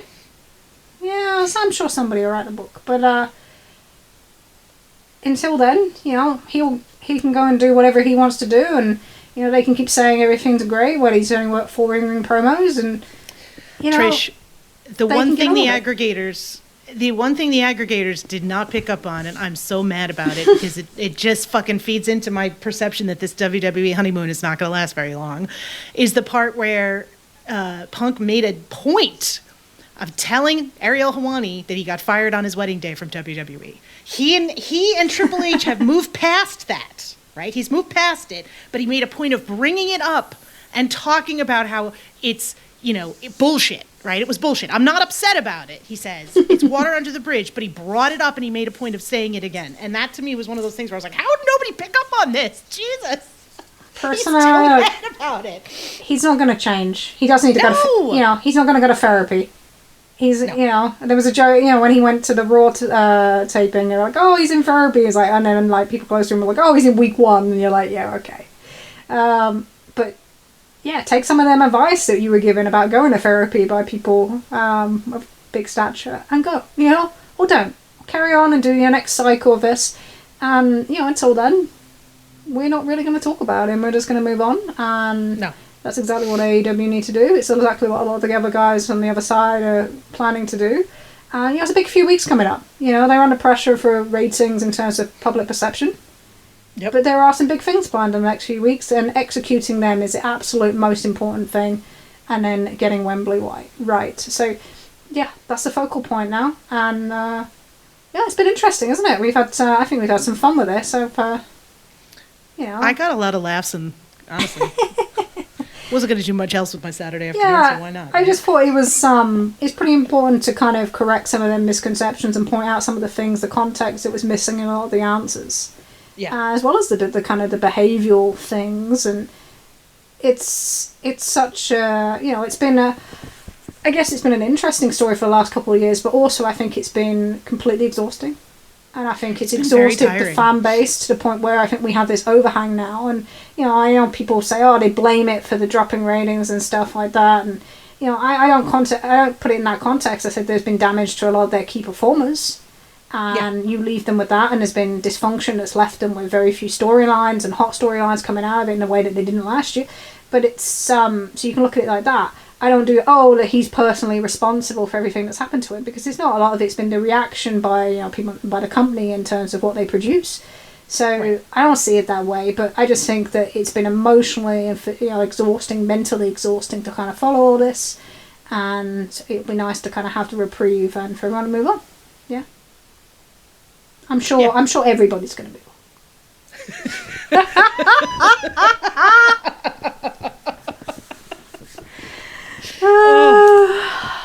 on. Well, okay. So this has, are we going to do, I think we have a question. Oh yeah, Should we do that before we close? Yeah? Yes. Cool. So we did get a DM from a listener who had a question for us about a couple things. Okay. We just want to, I think a lot of it we've covered, Trish, but just to cover it up. So the first part of the question was, did issues with the Elite and Punk start prior to Cabana losing his roles? We discussed that. Yes. Yeah, the answer was yes. Do you believe there was a period of targeted provocation from the Elite and others in the locker room towards Punk with the hope of getting him to quit or be fired? No. No. The examples given were Hangman going off script according to Punk, MJF saying careful he'll sue, Eddie saying that Punk wasn't who he thought he was, and the Bucks going to his dressing room with Legal. And then when the Elite re-signed was that the nail in the coffin, as Punk knew he wasn't going to be getting on Dynamite and would be stuck on Collision, and Punk was actively looking for a way out. And I think we kind of covered that too. Yeah, he was actively looking for a way out. He could have still pushed in some ways to be on Dynamite, but I think MJF and Cole being the kind of master program would have kind of kept him one way. And then Swerve Hangman already been set up prior to All In as well. So, yeah, I know we've pretty much covered them. In terms of the provocation things, the MJF and Eddie things were kind of built into promos. So they built into that character perception that he wasn't who he says he was. So that's more about the kind of him then saying that Hangman kind of exposed him as a babyface when actually these promos are there. So they weren't provocation. I've talked about the motivations that I think they're behind the kind of the Page promo. And then, Mega made a decision to say to the Bucks, we're going to go, let's go talk to him.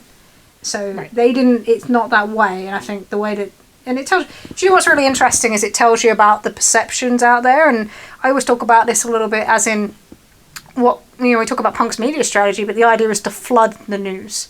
Yes. So you have this story and it's so interesting. We talked about this with the electrolyte thing on BTE where people said it was like a Pepsi Cola thing, is if you get this stuff out first, it doesn't matter how true it is, but it always ends up resonating. It doesn't matter how it's debunked or if it's corrected, but that version is the thing that kind of becomes public belief, and that's been quite key in this. So now, really, he's very good. He's very good at that. He's very, very good at that. So I really appreciate the question because it allows us to kind of look at the kind of what the more of the other side or reality was in these aspects, but also illustrates how this has been presented, that this is now common belief. And sorry. No, I was going to say thank you to Dean Jr. At Church of Lawdrop. Thank you for writing in. Yeah, we appreciate it. And it's probably, reading it's probably filled into some of the other things in the way we've answered and structured this this program. So yeah, it's really helpful. So we do appreciate the listener questions. We really do. The last two shows have been based around listener questions, actually. Yeah. So there we are. Keep them coming. Keep them coming. We're really enjoying it. I think it really helps us to plan things out and motivates us as well. So if you do want to add any more listener questions into, I'm sure going to be a very packed episode next week with all the WWE legal developments, Windy City Riot, which I am looking forward to. Sakura Genesis, talk of anything of note that's happened WrestleMania week. But we will still find time to answer anything. So if you do, you can email us at trishandsarahpod@gmail.com, trishandsarahpod@gmail.com, or you can contact us through Twitter at Trish and Sarah, at Trish and Sarah, or individually at Sarah Graps. I'm never going to get that right first time, am I? It is, at Sarah Graps. Or, you did, good job. Woo, good job. Oh, God, don't let me say good job like an American.